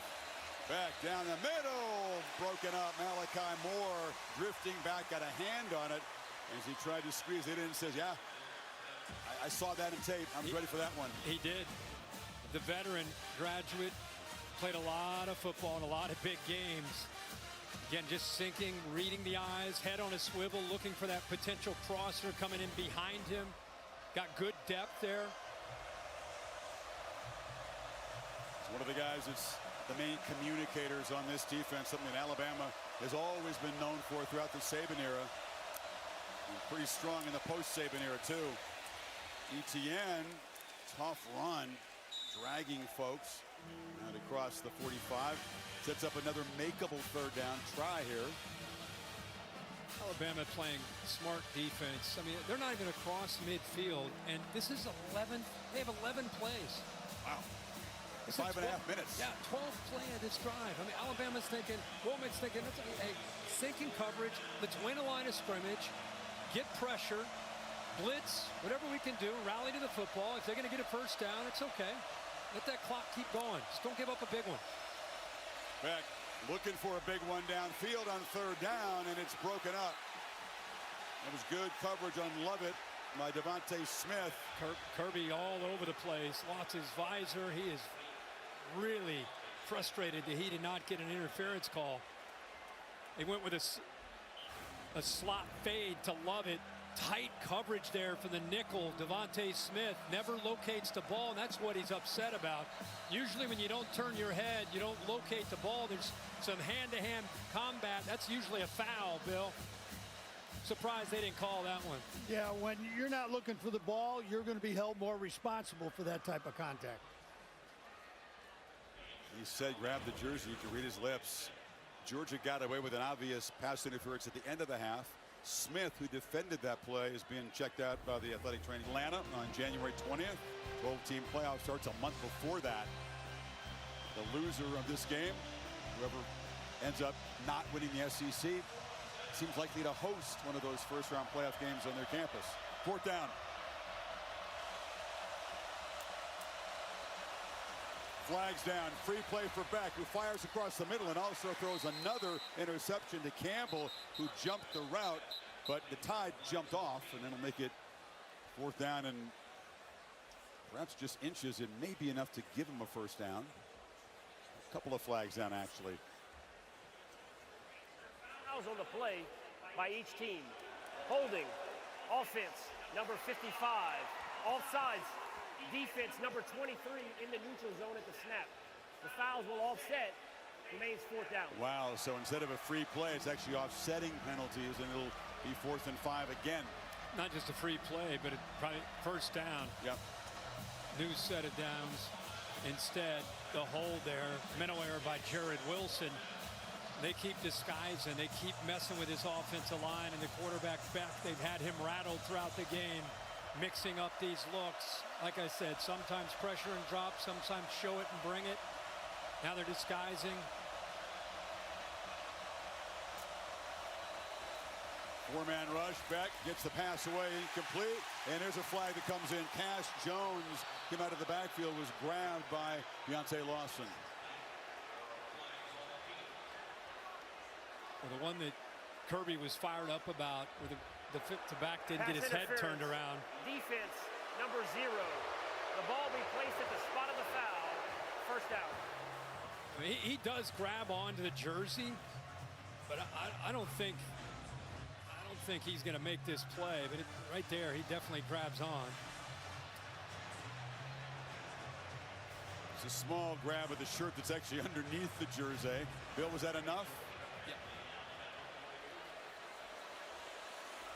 It's the 13th play of this drive, and they're now at about 6 minutes. A grinding drive. Another downfield shot into traffic. Malachi Moore came tracking. He's just kind of flirting with an interception almost every throw, Kirk, it seems. Yeah, they drop safeties. Again, he's getting a pre-snap one high look, and then you see this looks like one high, but at the snap of the ball, you get a safety that drops back here. So now he can play that half of the field. Good job of getting his body turned. And now he's got a chance to show the range and almost comes up with that interception. But Carson Beck, as a veteran, really getting fooled by the defense and the looks that Kane Womack's giving him. You said I said a lot of tape. I didn't see any of this stuff on there. Short throw. Catch made on the edge, and breaking a tackle is Lovett, who's off and running. Lovett, your most explosive pass play tonight, and the true freshman Red Morgan, who's in for Devontae Smith at the moment, missed the tackle. Bring 8 on pressure. We just talked about how they're showing it and dropping it. This time they bring it, trusting their defensive backs to hold up on islands. Good job of shaking Red Morgan there. Huge yards after the catch. Play 15 of the drive, finally in the red zone. Right down the middle, high throw, touchdown, Arian Smith. And the Dogs still have life thanks to a huge march of 80 yards. Took 6:44. This is the improvement of Arian Smith, who used to be just kind of a straight line guy. Watch this release. Outside jab, upfield, getting that separation. Easy throw when you get a receiver who wins at the line of scrimmage.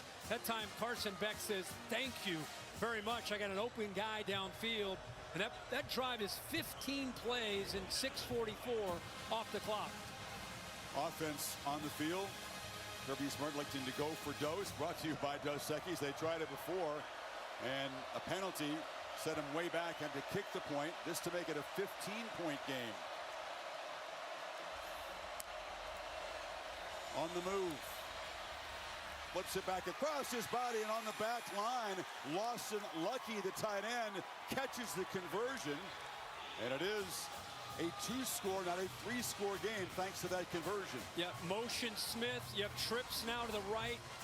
Once you motion, you got 3 receivers, then he's going to roll right. And here's the receiver, the tight end that he ends up throwing back to. Lucky.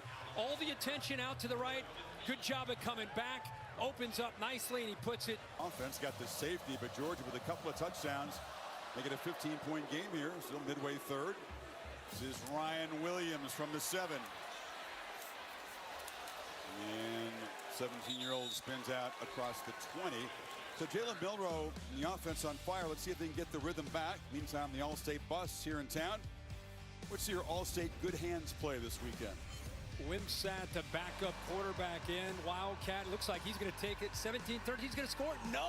And Josh Caddis, my man, out of Cincinnati Moeller, jumps on top of it for a big moment for him and the Cats as they take the lead.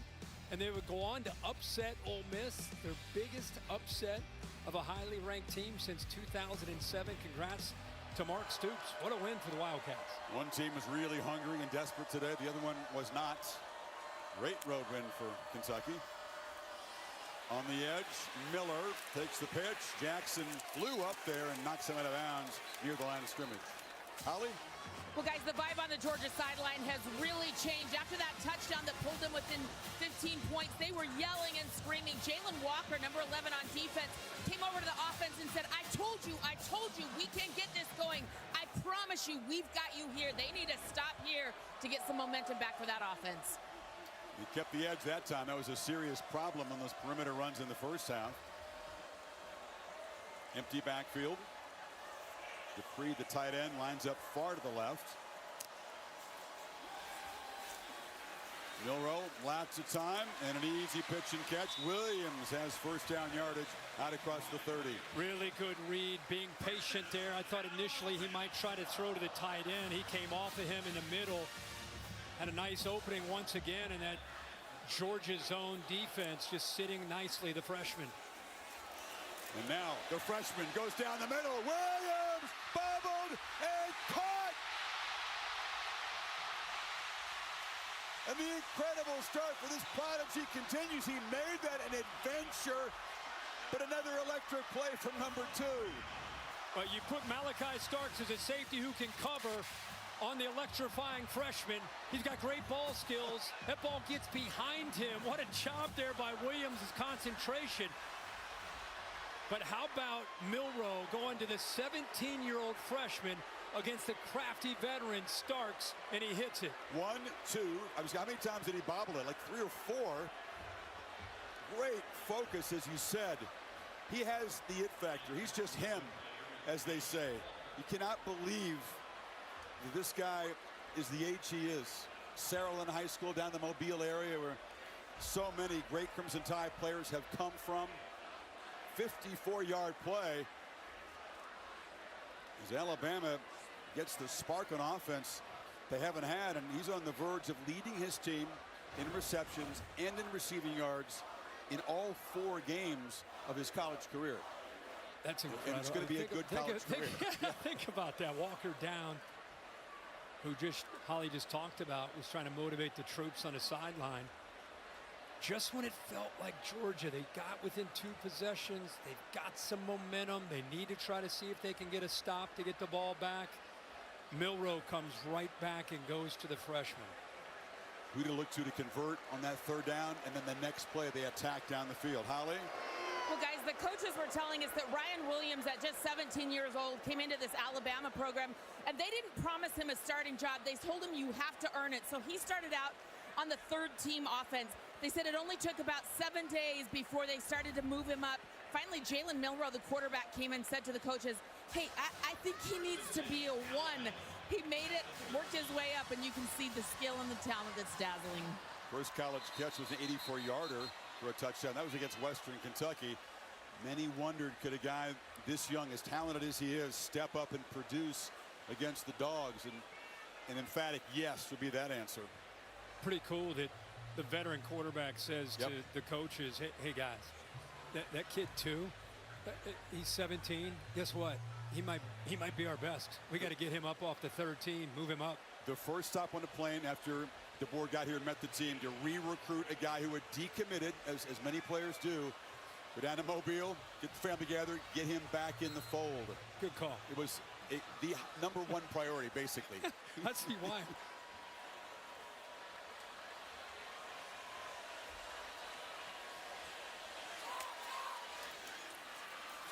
Keeper blocks, and that time Georgia did a better job defending Milro on the edge. Knocked down after a few yards by Everett.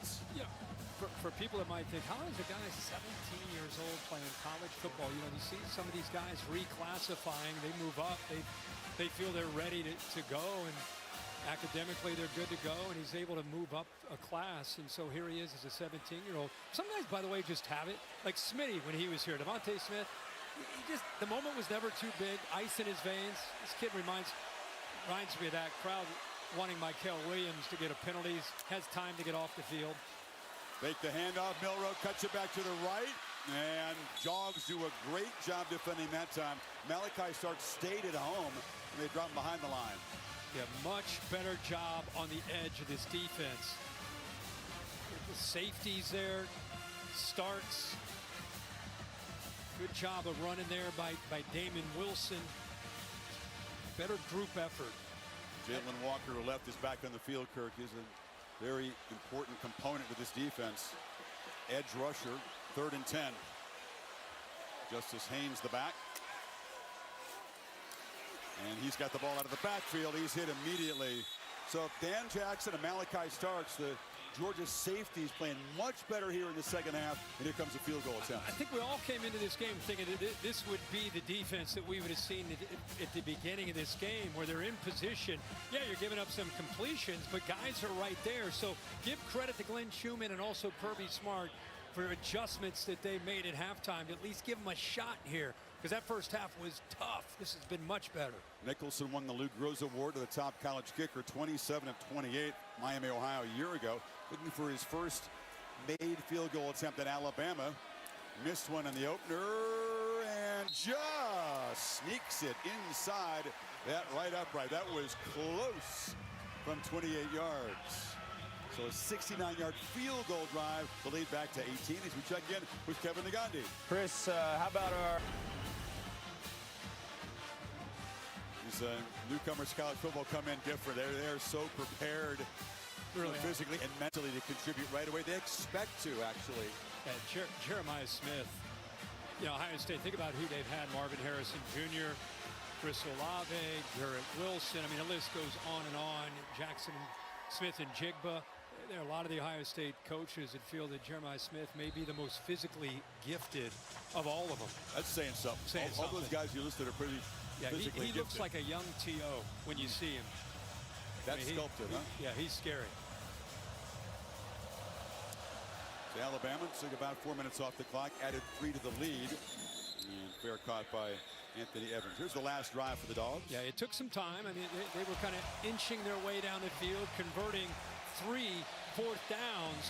And then they got, after they converted a couple of those fourth downs, then they were able to hit a big play here. Lovett was able to shake a defender, get down that right sideline. Great job of getting off the line of scrimmage by Arian Smith for that touchdown. And then they hit the 2-pointer. So one of the better drives we've seen from Georgia. They're trying to get a stop, keep it a 2-possession game. Now Beck's got a strike. He cannot afford to methodically move the ball down the field. That was a 15-play drive. Took a whole lot of time. And here's a throw on the sideline. Dylan Bell. Good battle for the football. That one was won by Damani Jackson, who had the pick earlier for Alabama. Well, if I'm an SEC coach and I'm watching this game, and I thought, okay, they lost Kool-Aid last year. They lost Terrion Arnold. You know, this is a young secondary. I want to see how these guys do. Well, Damani Jackson over from USC. That was him. Xavier Brown. How they done tonight? Devontae Smith in the slot. And you look at the system that they're running with Womack tonight, it's going to be scary for teams to match up with this defense. ETN cuts it back. All the defensive backs who started in that SEC championship game except Malachi Moore are gone. You mentioned the 2 corners are in the NFL. Caleb Downs is on the payroll of Ohio State, playing very well for the Buckeyes so far. So it's up to Moore and these newcomers, Sav and Jackson, and the freshman Brown. Yeah, it's been really amazing. And they also lost 3 corners besides the 2 to the NFL. It's to the transfer portal with the coaching change. So a lot of young bodies back there, but boy, they stepped up and shown the SEC and the country how good they can be. Georgia again on third down, but this time converting, going down low is Arian Smith, and that breaks the 0 for 9 on third down. And I think the thing that really stands out to me is this defense is doing a lot. I mean, they're not just sitting in one or two coverages. They're showing, they're disguising, they're showing one thing, going to another, and they're in sync. They're connected as a group in the back. Playing fast, final 20 seconds of the third quarter, and going back to try to make a catch is Oscar Delp, but again, the ball placement from Beck was not what he wanted. No, he threw that behind him, and we've seen a few of those where it just seems like he's falling off the throw, leaning to his left after the throw, and that's what brings the ball to the back shoulder there. He's not intentionally trying to put that there. He's got room to put that just in front of him and be able to get that catch. So just by that much that I miss it, but again, Delp, big tight end, not a wide receiver. Tougher for a big fella to make that adjustment. Beck, long throw to the sidelines. Hard-earned catch made. And Bell dragged down in the field of play, and that will do it for the third quarter. Fleury with the 4 touchdowns. Just a safety and now field goal, so Georgia is still within range here. But they need something to happen quickly. ETN can make it happen quickly, but he has been corralled by this tight run defense, and Deontay Lawson makes another big play. How about the true freshman, Red Morgan, also forced that ball back to the inside to let Lawson and the rest of that defense get there. Great job from that nickel spot there by the true freshman, 16. Preston to duty as Devontae Smith left the ball game with an injury. Fourth down again. They need 6. Or else the Tide are going to take over in plus territory. Look at Lawson, that green dot linebacker 0, just takes control like a quarterback there. Really good player, communicating, getting everybody lined up. Back across the middle. Another squeezed into tight target, and Dylan Bell has become one of his go-to guys, and the Dogs with a first down in Bama territory. Great job by Carson Beck this time, man-to-man. You got to get an inside release, and you got to get it into him before that safety can come over and dislodge that football. Got it out in a hurry. Gave him a chance because it was low to go down and get it. Staying alive here in this game with these fourth down conversions. On first down, Beck loses the football. They knocked it out of his hands, and Latham makes the recovery. Rusa knocked it loose. Another turnover for Beck. We're going through the personnel on the Alabama defense with Kane Womack, and we got to, he got to number 4, who was a little iffy because of an ankle, and his eyes lit up. Said most gifted linebacker that we have off the edge, number 4. One didn't know if he could go. He's got power. You could see the change of direction, the awareness to be able to get his hands on the football. So he might not be at 100%, but he makes a big impact on this game here in the fourth quarter with that left hand knocking the ball loose. Playing through some pain. It was a high ankle sprain against the Badgers. And now Alabama is set up at the 48. Justice Haynes darts forward. Boy, the turnovers have just been crushing tonight, and you could not have expected this out of a quarterback as solid and reliable as Carson Beck. Or this Georgia offense, for that matter. I mean, it's a tough ask to come into Tuscaloosa anytime, September, October, November. But, yeah, the turnovers in the Alabama defense just taking the wind out of their sails throughout this game. Tide lined up quickly. I was thinking, why are they playing with tempo, up 18? They take a look at the sidelines, and it's Milro, and a much better job stopping the quarterback runs in the second half. C.J. Allen made the play. Yeah, this one was a little bit slow in developing. I gave those linebackers like C.J. Allen plenty of chance to get out there and not allow him. If you missed the first half, he was running out on the edge. He and a lot of the receivers, we saw Bernard going in jet motion. Basically, anytime they wanted to get the ball outside, they took it. And since the halftime adjustments, we've not seen that nearly as much.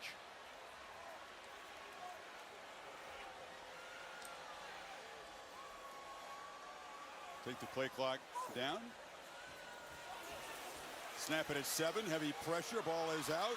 Justice Haynes will be stopped behind the line of scrimmage there by Warren Brimson. One of those guys who's been playing through some pain, got hurt against Clemson, back tonight. Best thing you can say if you're a Georgia fan right now is we're at week 4. There's a long way to go. And I just love to see, I think Kirby mentioned it when he was talking earlier, I love to see a team fight. I mean, I just love, especially early in the year, they're not giving up. This defense is doing everything they can to try to get the football back. You'd expect that from a Kirby Smart team, but it's good to see that from a champion who's won 42 regular season games in a row in the regular season. And tonight it's not going their way, but they are still fighting on that defense. Burnham can kick it a mile, tries to hit it softer and have it check up, and it's going to bounce into the end zone. Oh, just eluded coverage team down there trying to down the ball at the 1-yard line. Well, Coach, you're in striking distance entering the 4th quarter. I saw you having a long conversation with Carson Beck. What are you saying to him right now? Well, that we got to play with a little pace. We're going to run out of time and snaps if we're not careful. Big stop there by the defense. Proud of these guys fighting, but we got to play with a little bit more pace. We're tired because we're playing a lot of snaps, and so are they. Thank you, Coach. Thank you. That was before the beginning of the 4th quarter. Georgia off the stop, takes over at the 20. 3-man rush, ball pressed downfield, and again, Alabama defensive back, that's Jalen Bakwe, gets there and contests the catch and breaks it up. But Bakwe is another true freshman. We've been talking about Damani Jackson, talked about Xavier Brown. Now how about number 9, 5'11", 192 pounds.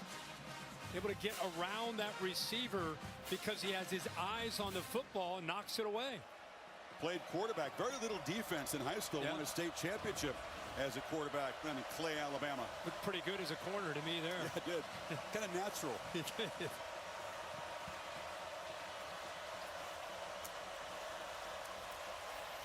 Beck trying to escape. Checks it down. Etienne held inbounds. Picks up about 8. Part of this is because it's 33 to 15, but they've been in catch-up mode since the first half. We're talking at the break. Without McConkey, without Bowers, who's the game breaker? Who's the guy that can score? You get down like this, who can? And part of it's Bama's defense and what they're doing, but who's the guy?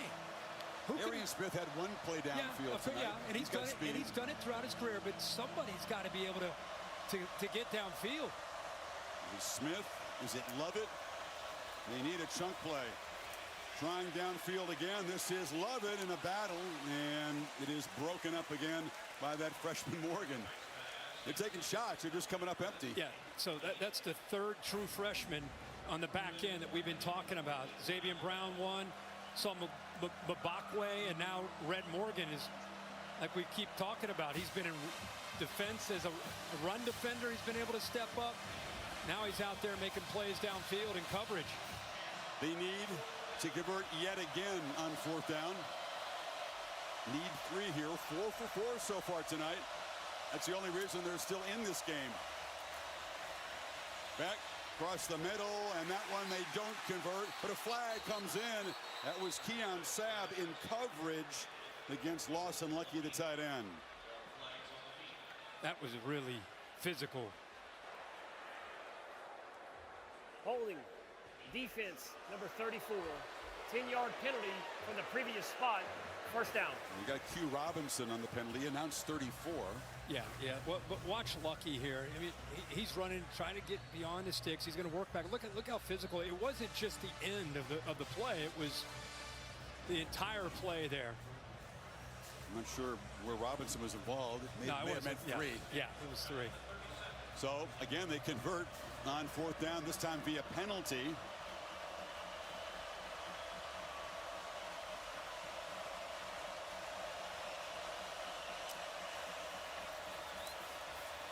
Across the middle, and that's an accurate throw and a nice catch by Evans in traffic. He's come up big tonight. Had just 1 catch coming into this game. See, they're showing man-to-man here, and then they get out of it and they roll to cover 2. So he's got to be able to hit that seam inside of that safety. Good throw that time. 20-yard gain, playing with tempo. Beck, another long throw, and a catch made. And fighting down near the goal line is Colby Young, the tall, physical player They came from Miami, 1st and goal now. Yeah, 6'3". Now you got one safety in the middle, so that tells you you have one-on-one on the outside. Why not just throw it? He looks like he's covered. Throw it, bring him back to the ball, and at 6'3", adjust nicely. Beck again across the middle. Bobble caught, touchdown. Lawson Lucky, tight end again, coming up with a big play. And Georgia showing a lot of fight and good bounce back from Beck after his 3rd turnover tonight. Now Beck is seeing the field. Now this is the Carson Beck that we've grown to come to kind of expect his ability to read coverage and deliver the football. Good job of coming back. Almost lost the handle of that football, but able to hold on to it. Again, going for Dos, brought to you by Dos Equis, trying to cut this to an 11-point margin. Excuse me, a 10-point game if they make this.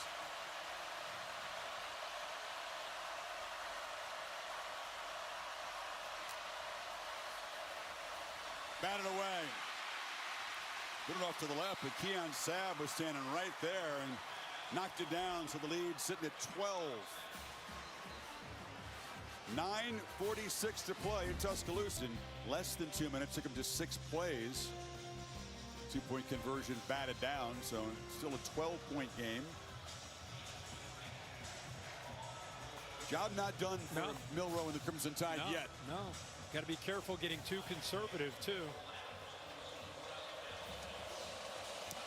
Booted deep, and the fair catch is going to be made by Adams. Check it with Kevin Nagani in the studio. What do you have, Kevin? Chris, time now. Kevin, thank you. Nod of the head from Mike Black, our trusted spotter, who's a former Broncos kicker. Milro looking to throw in 1st down. Pump fakes, pats the ball, and now throws it over the head of Dupree, who was well covered.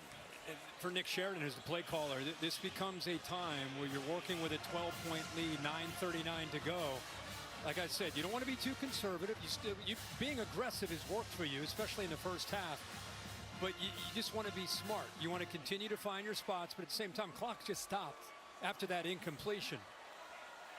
Not quite as crisp. The edge has come off this Alabama offense, and the Dogs playing much better defense after halftime. They've handled Milro on the ground only 7 yards in the second half on the ground, 106 on the ground first half. Got to snap it quickly here. You just get it off. Milro looking to run again. And not quite enough to get around the edge. Shoved out of bounds by freshman KJ Bolden. And the Tide have really struggled on 3rd down themselves tonight. Just 2 of 8. Will need 7 here to avoid giving the ball right back to Georgia. You talk about a huge play right here. I mean, this is big with under 9:30 to go. Opportunity for Georgia's defense. Can they get pressure? Can they come up with a stop here? Looked so effortless for Alabama through the first 18 minutes of this game. A lot tougher now. They bring some pressure. Milro right down the middle, threw it behind Cole Adams, but he went down and got it, and they do convert. Big throw. Yep. So they're spying with a couple backers right here, but they're playing man-to-man behind that. Now you got to be able to win. You got to get separation right here. It was exactly what they're able to do there with Cole Adams. Made that look really easy walking away from Dalen Everett. Wasn't perfectly on the money. Nice adjustment to collect the ball by Adams. When he's that open, right? I mean, you can throw it. He can adjust. This time they hand it off on 1st down to Miller, and he's knocked down for a loss by Christian Miller.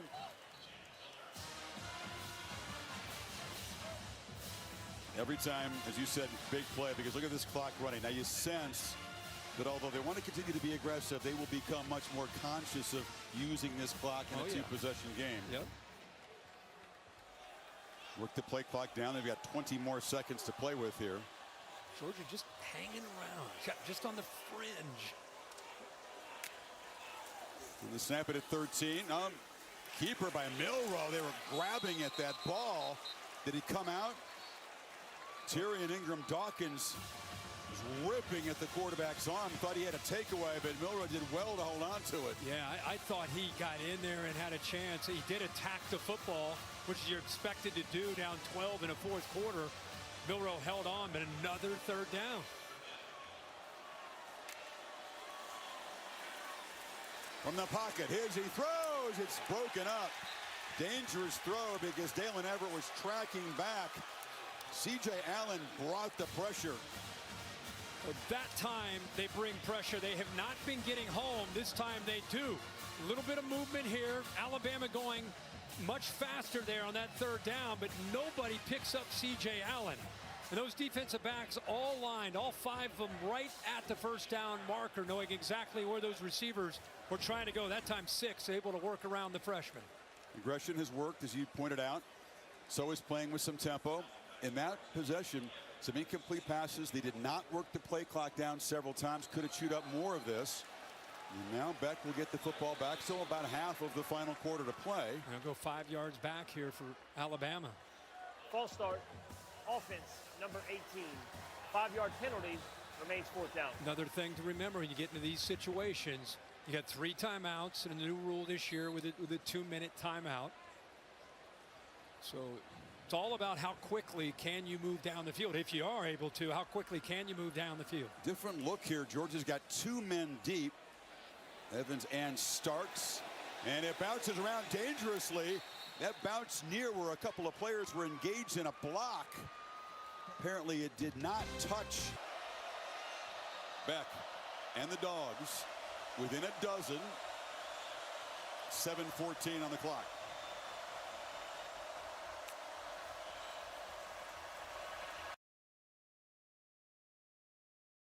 And hits a man. It's Cash Jones who's become a weapon out of the backfield. And all of a sudden, Georgia in Bama territory. Yeah, they do a nice job of sliding him out, kind of on a wheel route here. Watch the coverage adjust with the receiver that goes downfield, Bell. Then he gets behind that defensive back. How about that throw by Carson Beck? This is the 15 we're used to seeing here in the second half. Who can give you explosive plays? Cash Jones comes up with a 30-yarder. Beck pressing the ball downfield into coverage again. Caught! Arian Smith at the 1-yard line. In 2 plays, they're on the doorstep. That's the 4th straight pass of 20 yards or more that he has hit in this second half. And let's give credit to these receivers adjusting back to these footballs, finding ways to make big plays. We asked for it. Who's it going to be? And they're finding a lot of different guys capable now of making these plays. Whistles and points. Each team at the other side. Wow, did that happen in a hurry? Shows you the elite arm talent that he has. 30 yards and then 47 yards. 77 yards in 39 seconds. All of a sudden, it's Alabama looking a little bit dazed. Cash Jones, who made that first big play, takes the handoff and just runs right into a crimson wall. Jahan Campbell and others make the play. Now down 12. Every play they don't get in the end zone, he chews into the clock. Clock is stopped. There's a Georgia offensive player down on the field. It's Jared Wilson. Let's go back and look at this catch. A couple big plays by this offense, Chris, who you're referring to. Cash Jones had one of them, and then we go to Arian Smith. We talked about how he's made so many big plays in his career. Here's the progressive pylon cam to show you if he got close or how close. He's down at a 1-yard line. Brown saved a touchdown there, but Carson Beck has overcome 3 turnovers tonight, trying to rally his team to the biggest comeback in Georgia history, as in within striking distance of cutting this into a 1-score game. Holly? Well, guys, big development down here. The center, Jared Wilson, is down injured. Tate Ratledge, who is out tonight injured, is normally their backup center. So the 3rd-string center, Bobo, is coming in. That is Mike Bobo's son, Drew, the offensive coordinator for Georgia. He just took some snaps with Carson Beck. What a turn of events on the goal line. Yeah, he's obviously proud of his kid. A big high school lad. ball in Auburn. Yeah, 6'5", 305 pounds. Redshirt sophomore getting baptized in here. How about Big Drew coming in here with the game on the line down inside the 2-yard line with that defensive line just teeing off or helping Jared Wilson off. You know, the line of scrimmage, it's like Damon Payne pushed into the backfield, 44 right there. That was a lot of violence down there in the pit, as you'd expect. This would be a tough loss if Wilson is going to be sidelined for a while. In the meantime, Georgia got pushed back on that play. So the football is sitting just inside the 3 on 2nd and goal. We talked earlier about short yardage and goal line, how tough it is with the size of these linemen. You got to work the edges or a quick pass. Etienne is the back. End around. Bell breaks into the end zone. Georgia very much alive and looking dangerous now. Picked up a nice block by Colby Young, and then the 2 tight ends, Delp and Lucky. We just said you don't want to go into the interior there. Good job by Mike Bobo calling it to get it outside. By the way, nice job of getting that snap up there by Drew Bobo. And now we got another player down. This is Tim Keenan. All the summer conditioning, Alabama under DeBoer calls it the 4th quarter program. Kirby Smart said that there's been obviously a lot of intensity. Teams playing with some tempo. It's a real gut check here in the final 6 minutes on both sides. Touchdown again. Krista block here. Outside blocks. Quick motion right here by Bell. It just opened up. Well, we said there's going to have to be urgency, quick strike, and they've delivered that. Last 2 touchdown drives, 80 yards in a minute 46. That last one, 78 in a minute 35. I mean, this game, there are a lot of people that probably went away from this game 30-7 at halftime. Felt like it was even worse than that for Kirby Smart. Kirby Smart goes in there, not used to talking to the Bulldogs when they're down like that. Usually other teams are down like that. And we kind of kept saying as they were working their way back, you know what? He should be proud of his team. They're fighting. They're continuing to give themselves a chance. It's exactly what he probably told them. Just keep plugging along. We're going to get back into this game. And now, here they are, within less than a possession here, taking a lead. We have 1 possession. Go up. It's 28-0. About 3 minutes into the 2nd quarter. 28-5 has been the edge for Georgia since then. And Alabama, where they got a little comfortable in the lead, they've not throttled back on the aggression in terms of the play calling. They haven't been nearly as crisp, and Milro has really been contained as a runner and a thrower for the most part since then. We were talking at halftime. I think Milro just won the Heisman. I mean, it was like that kind of first half. Incredible in every phase of the game. But Georgia made the adjustments. You talked about it, how they've done a good job of making adjustments throughout this year. He's done a great job of making adjustments throughout his career as a coach.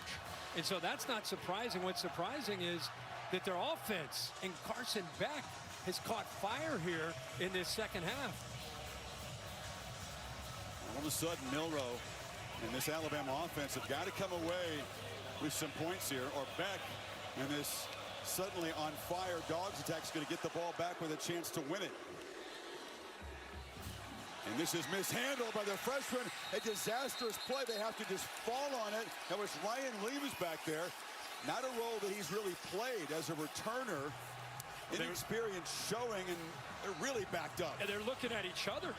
You know, they're looking at each other. You have it, I have it. Do you have it? And again, that's a 17-year-old. Not that it's his fault, but it's just miscommunication. And Adams just says, I got to get on top of this football. So they're inside their own 5-yard line. Alabama had 355 yards of offense and 30 points in the first half. They have 98 yards and 3 points here in the 2nd half. And now they're backed up inside, what are they, the 2-3 yard line? Man, has the mood shifted in here. High anxiety for the Tide faithful here in the end zone. Haynes trying to run out, just gets a little breathing room out near the 7. How crazy is momentum in this sport of college football? In Alabama, their fans have been singing songs and having a great time and thinking about what they're going to do after the game. I'm talking about the majority of this game, 85, 90% of the game. And Georgia just kept battling. Here they are. Milro from the end zone. High throw, dangerous, and the catch is made for a first down by Jeremy Bernard. Not quite as accurate in the 2nd half, Milro. Bernard had to make a nice adjustment there. And Miller got pressure on Jalen Milro and forced him to throw that ball and kind of fall back as he threw it. I think that's what impacted his accuracy. Nobody picks him up. You see him have to kind of fall back on that football. He's lucky he's able to get that over top of the big defensive lineman. So a fresh set of downs, a chance to bleed more clock. Here's a first down carry by Haynes. Doesn't want to get out of bounds. I know the quarterback's more comfortable operating at tempo, but it would be nice to bleed a little more clock. They're not working the clock down anywhere near zero before the snap again in this last series. No, and that's the dilemma when you're working with a lead here, you know, with a new staff and a new coordinator, a new play caller. You know, do you bleed it and go ultra conservative? You know, they're like you said, they're not working clock at all here, up 5. Second down, long throw. Catch is made by Dupree, but he's hit immediately there by Julian Humphrey. Short gain, and will set up a third down, and they'll need about 4. Alabama's facing a defense that has more depth. Remember, that was an issue for Georgia. They had some of their defensive linemen down. They're back tonight. They're doing a great job of rotating, allowing them to stay fresh for moments like this in this game. Dogs get a stop. Beck's going to get the football back with a chance to take the lead, if you can believe it. They're showing pressure, and they bring it. And Milro on the move, makes the catch. Justice Haynes doesn't quite get there. C.J. Allen stops him short of the marker. 4th down. Decision for DeBoer. Does he dare go for it here?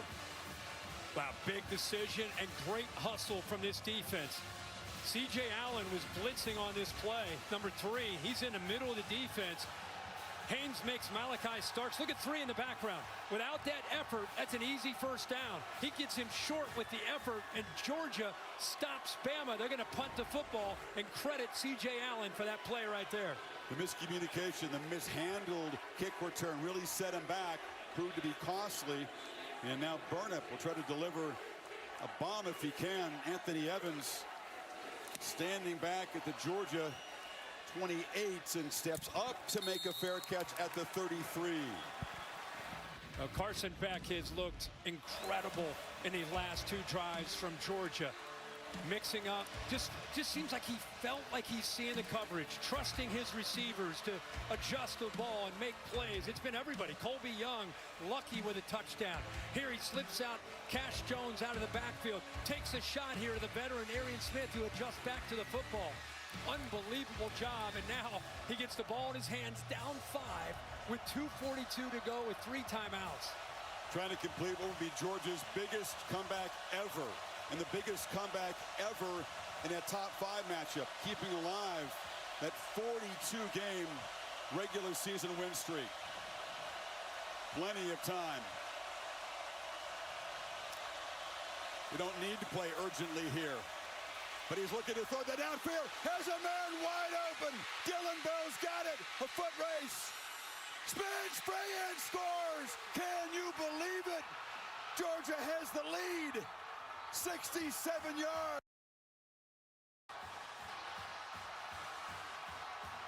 This place is stunned and silent except for the Georgia section. I mean, I'm in awe of this. This is what makes this, oh my gosh.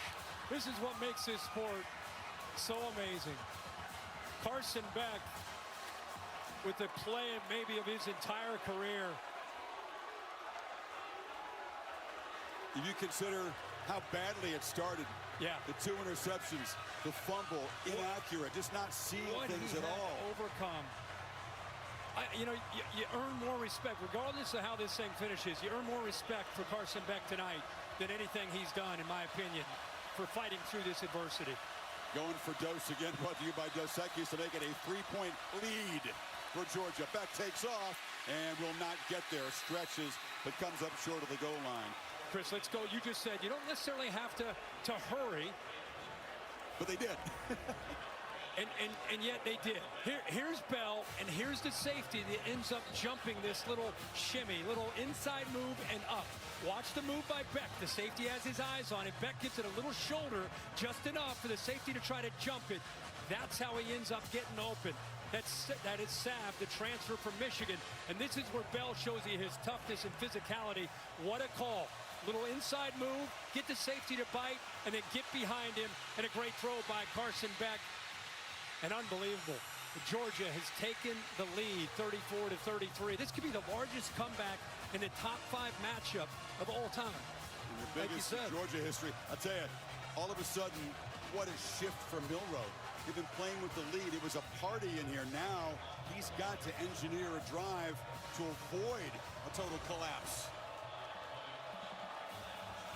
And they have zero momentum. The same two guys are deep here, Williams and Adams, and this delivers to let this one bounce into the end zone.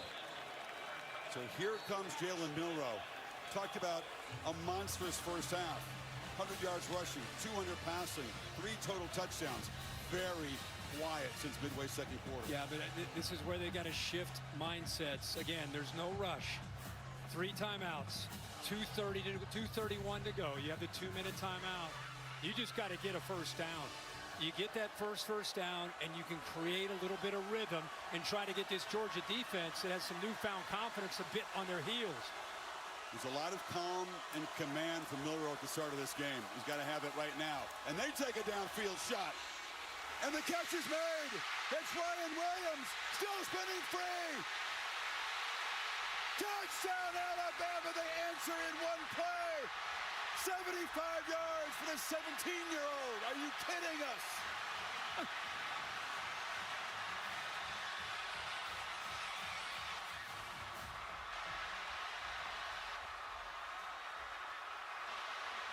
Pandemonium in here. Unbelievable. We're saying just get a first down, create a little rhythm. Instead, they go for the jugular. Middle field safety, one-on-one matchup. Why not go to this 17-year-old lined up that time against an inexperienced corner who's got talent in Humphrey? What an adjustment back to the ball. This kid just has the it factor, and he showed it right there. Time to go for Ghost again. A lot of beer handed out here in the fourth quarter. Gosecki's bringing it to you. This to make the lead 6-7 actually. Low throw, goes down and grabs it. Jeremy Bernard. Wow. Well, Chris, this is a great read by Milro, who hasn't really made a play since the first half, but what he saw is this right here, a middle field safety, which tells him, I think I got a shot to my guy that can make a play to the outside. He's one-on-one. Look at the DB, never located the football. The receiver, Williams, does. That's why he was able to adjust back. Julian Humphrey never saw him. Out on an island, because of the quickness there off the line of scrimmage. Look at this. It's not the greatest route, but it's the awareness and the ability to come back to the ball. And then what he does after the catch, this isn't a big guy. He's 175 pounds, but he just knows how to make plays when it matters. And he makes a huge play for Alabama. What an answer by the Tide. That was special in about 3 ways. The speed to get open, the adjustment that he makes, and then the elusiveness, the spin move down the sideline. Here's Bernard going down low to ground the 2-point try. Beat Malachi Starks there man-to-man. So Georgia, after all of that, had the lead for 13 seconds. Yep. And they find themselves again needing to rally. Again, they have plenty of time. That's the downside of striking so quickly. They left Georgia to 3 timeouts plus the 2-minute timeout. And this Bama defense is all of a sudden really, they have to find some answers here in the back. Are you okay? You've had some big calls here. I mean, I'm excited. You got 218s, so you better get him some water here. We got. Well, the Dolphins and the Titans deliver on Monday night like this. I'm not counting on it. I'm not feeling that. What's Carson Beck thinking? He's been really in the zone. I mean, is it just going to be heave-ho downfield again? He doesn't have to do it. He doesn't have to. I mean, why question it? The way the receivers are playing, the way he's seeing coverage right now. I mean, it's survival of the fittest. It's a battle, heavyweight battle. Imagine this, though. You're going to come all the way back. You take the lead for the biggest comeback in the long, proud tradition of Georgia football, and now you got to go back out there in a heartbeat. But you got down 7. You got a red-hot quarterback. You got to keep believing and keep trusting. The 3 timeouts, again, plenty of time.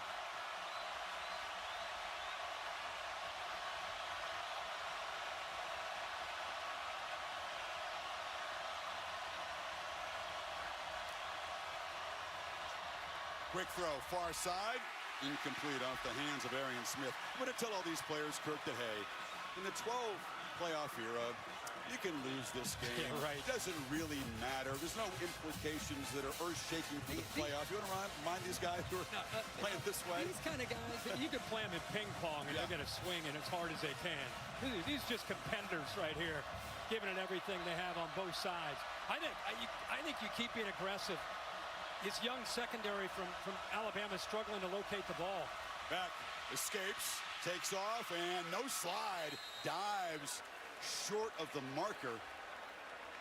And we got the center Jared Wilson, who was out down near the goal line that last time, is back in the ball game for the Dogs. That's a comfort to the quarterback, who had his wristband ripped off his hand there. Had the backup ready to go. So that is the 2-minute timeout. Georgia's got 3 more to work with. Welcome back.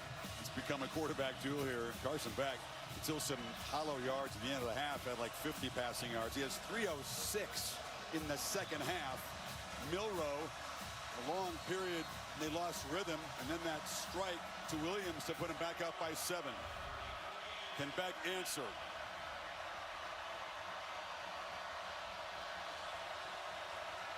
A lot of cushion. Alabama playing off these receivers, trying not to give up yet another big play, and Etienne plows forward and drives for a strong run up near the 45. Yeah, that formation to the right opened things up. There was no one on that left side remaining, so easy for the offensive line to open that up, and Etienne still with fresh legs here in that fourth quarter got downhill in a hurry. All 3 timeouts left.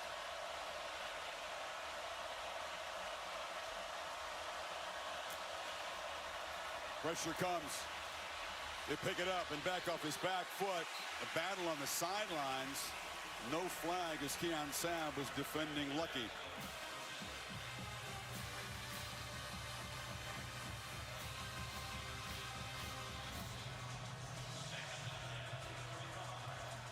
Test of stamina, mental and physical, for this Alabama defense. They have been ripped apart, really, by Beck in the second half. Somebody on this Bama defense going to have to make a play to avoid Beck perhaps taking this game to overtime. Plenty of time again. Sideline throw, catch made, and skipping out of bounds after an 8-yard gain is Bell. It'll be 3rd down and short. Arian Smith, 132 yards receiving tonight. Bell now right at 100. Both of those two have stepped up. Lovett, 7 receptions, so those have been the main targets.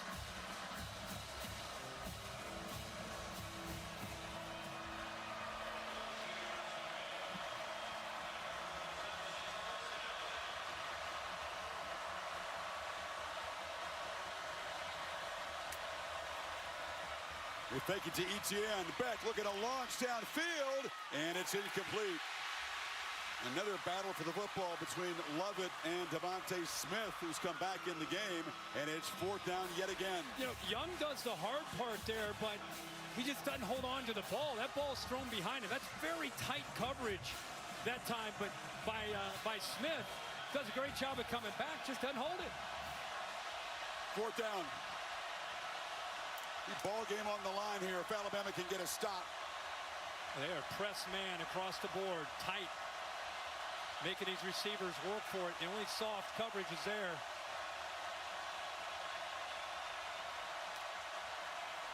Beck backpedals, converts. Catch made to the 36 by Colby Young. That time Young does hold on to it. What a great job. Clutch right there. Game on the line, and throws an absolute dart right into the face mask of Young, who holds on. Pretty tight coverage that time by Damani Jackson. 5 for 5 now on 4th down. They haven't been great on 3rd down, but 4th down they've been on fire. It's Devontae Smith again laying flat on the field, helmet off. He went to the locker room earlier, came back out, and is involved in the action here.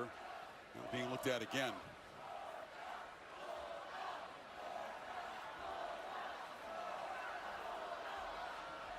So with Smith down, either team taking a timeout there, and they'll help him off the field. Prudential brings you the rankings. Texas eventually pulled away at home against Mississippi State. Ohio State tonight win at Michigan State pretty easily. Ole Miss falls to Kentucky. This one early. This one's early. That was a shocker of the day. Ole Miss losing at home to Stoops-y and the Wildcats. Perhaps Miami's escape against Virginia Tech will not be the only wild finish we see here this weekend. Yeah, that was a crazy one. Georgia 36 yards away from the end zone. Plenty of time.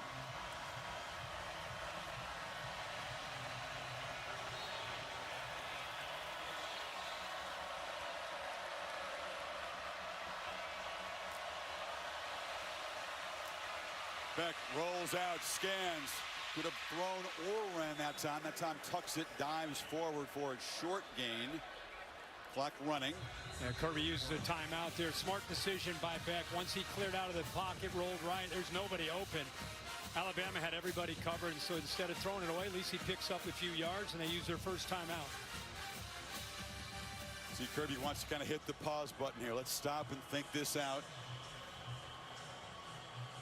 Don't have to play in a hurry here. They do still have the 2 timeouts. I love to watch the communication. You know, you get to a timeout, you think it's all about the coaches, but when you have a guy like Beck who understands things, you know, he's in the middle. He's talking to different players. He and ETN talking things over. They really value what he brings to the table. He's out there. He's the one seeing it. So they trust what he's seeing, what he's feeling. And he sure has felt it in the second half. Great field coverage, delivering the ball much more on time, more decisive. Milro, who just put his team back in front, perhaps wishing he could have spent a few more seconds on the field. Got a matchup up top, one-on-one. Final minute of regulation. There it is. Look in that direction, looping throw, battle broken up. It was just a little bit underthrown for Young. Zabian Brown, the true freshman, out there on an island. They intentionally put trips into the boundary, and they went to the other side, one-on-one against the young true freshman. You got a veteran, the transfer from Miami, who just tries to adjust back to the ball, never really had a chance. And look at the freshman, never located the ball. He's lucky he didn't make contact and have pass interference, but I love that play design there by Mike Bobo to give a receiver who's been around the game for a long time, a veteran at 6'3", a chance to make a play. And Brown, who was a modern-day high school powerhouse in LA last year, stepping up on this huge stage. 3rd down, 8. Flags down. It was a false start there. Looked like the line of scrimmage. Lawson Lucky makes the catch.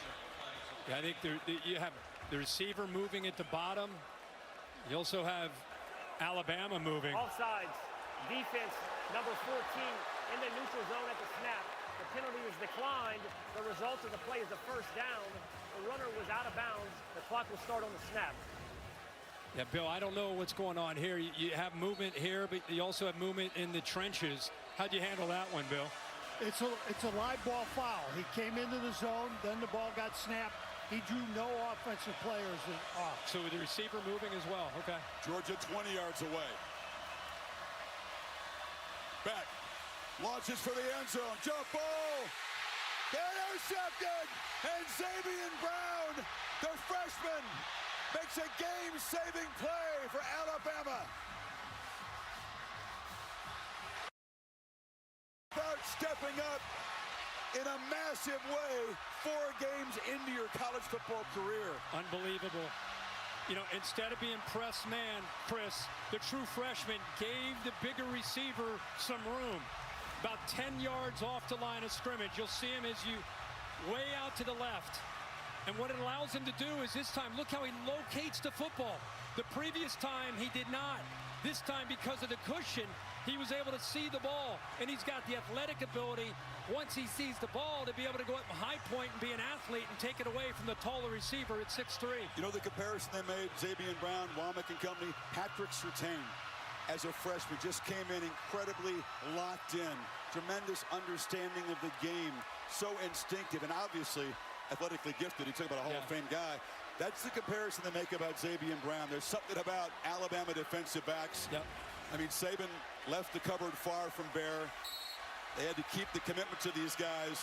What a play and what a battle here. Yeah, this, by the way, 2 number 2s for Alabama. Xavier Brown getting it done on defense, and Ryan Williams, number 2, the true freshman, getting it done on the offensive side with 6 catches, 177 yards. Man, what can you say?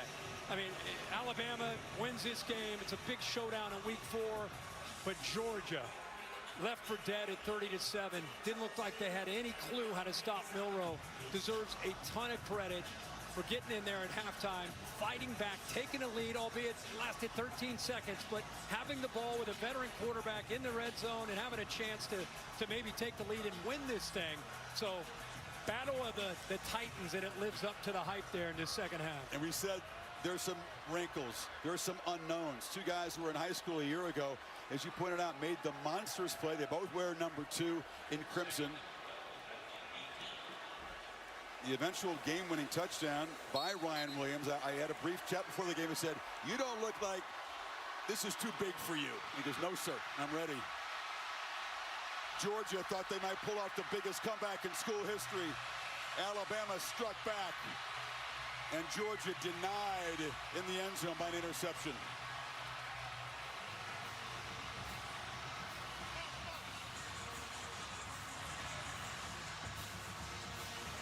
This game felt no different than the collisions of the national championship on the line, with the SEC championship on the line.